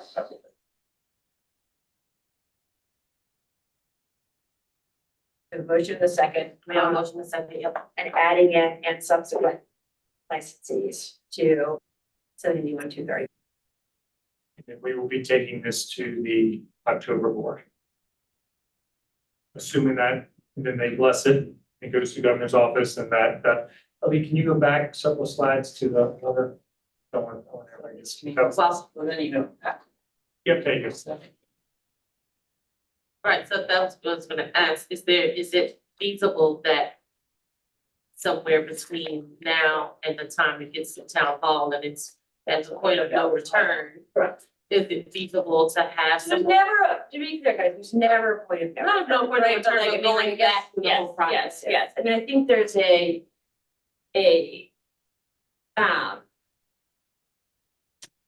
we can look at a there's not, we can take it to the October board or we can pause it longer, right? So like, there's not a need to resolve it. I think we do need sort of folks to take a perspective on this because of where we are with everything else, right? And so I wouldn't put this pressure on you if it wasn't holding up everything, right? And so there is a kind of question around, all right, and part of it is saying, you can also direct us to not take it to the October board and just sort of reconvene this group and we sort of leave it as is. You need to vote on Clark's motion first because that's on the table, but at some point, we're gonna need sort of some direction, which is keep moving forward, further analysis, or come back, and we can wait. We can hold until the November. We can basically sort of hold all of this until post-November if that's another desire of this body. So just think about that. We need to sort of respond to Clark's recommendation, but that's also kind of an opportunity. What I want to note historically, that there's been a little bit of a gap between sort of, when something's sort of gone to the board and gone through and, that there's, and when sort of actually gone into like the town hall, right? So I'm not sure if it's a huge deal whether we go to October, November, or early next year. I mean, there's going to be, some time to work, but we do need to resolve this before we take it to the board. Just from a timeline, every one of those steps, you should think of it at least 1 month. Yeah. And then once it goes to the governor and it's approved, then it goes into the registrar. It starts the 60-day public comment period. Then there's another, then we have 180 days, we as the department, to give response back to the board, but it would come, of course, to you and things like that based on the comment. So think of those as months at a minimum.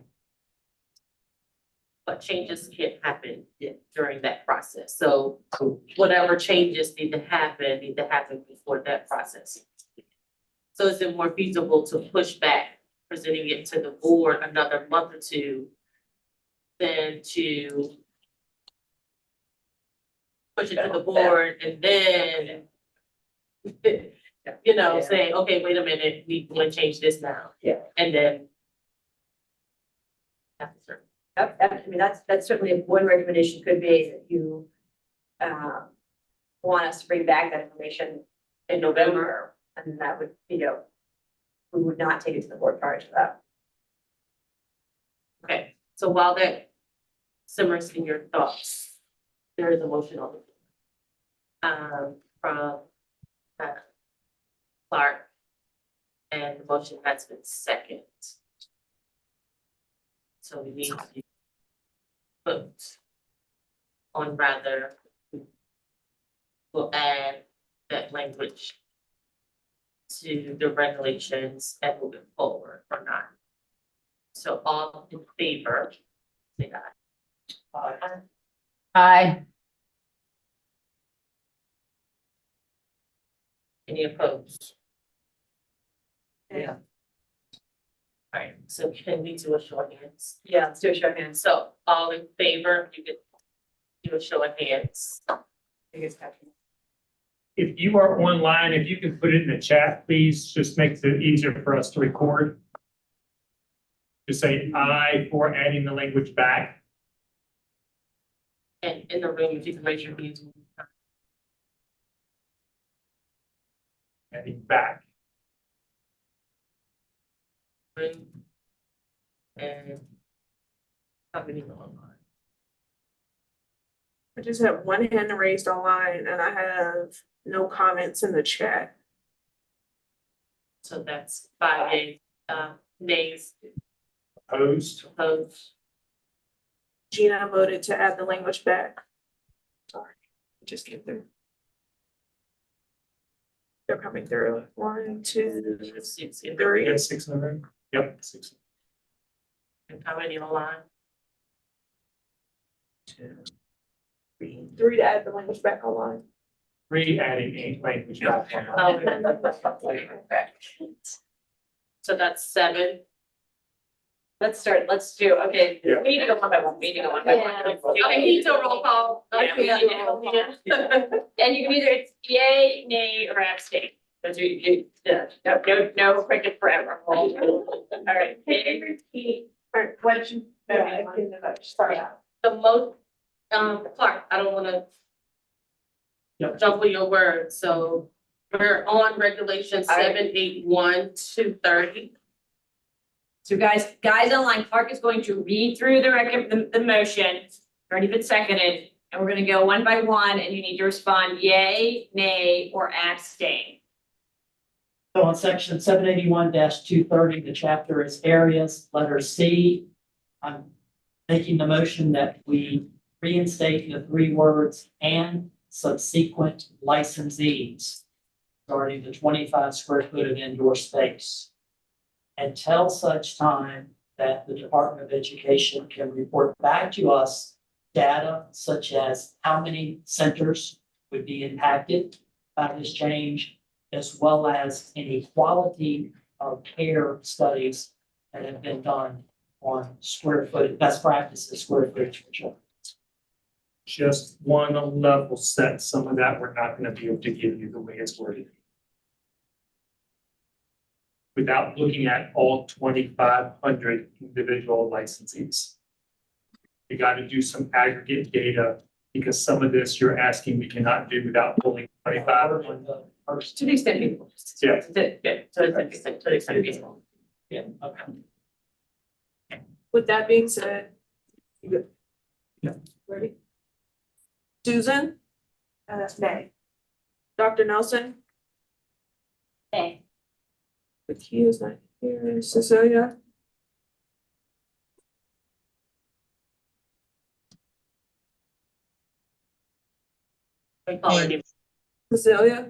Cecilia? Hey. Yeah. Cheryl? Yay, yay, yay, yay. Yay, Cecilia? Yeah. Yeah. Yeah. Cheryl? Yay. Kristen? Yay. Clark? Yes. Daryl? Nay. Gina? Holly? Yes. Jennifer? Nay. Melinda? Yes. Miriam? Yes. Michelle? Yes. Sandra? Nay. Shaki? Nay. Elizabeth? Yes. Chris? Yes. Valerie? Yay. Vivian? Nay. Aaron, sorry, Aaron. Yes. I got the Valerie, got Vivian. He's not here. For the votes. Oh, I don't know. Quick way to total that, guys. Sorry. I just 12-7. Motion passes. Hold on one second. 1, Oh, 2, it's really 3, 4, 5, 6, 7. 7 no's. 1, 2, 3, 4, 5, 6, 7, 8, 9, 10, 11, 12. 12 yeses. Motion passes. Thank you. All right. we will go back. We will take this forward. I'm gonna work with the team. Again, you're planning to bring this to the fall board, but again, I want to look at the kind of discuss with our attorney before any kind of firm commitment on time dates. Thank you, guys. We apologize. We should have known. We should set 3 hours. We've all helped. Pick up children. We plan it again. Thank you. Bye-bye. Thank you. Yeah.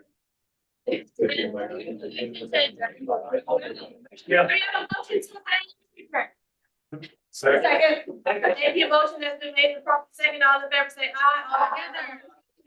All right.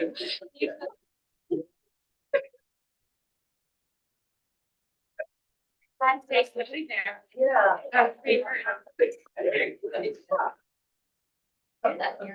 Controversy.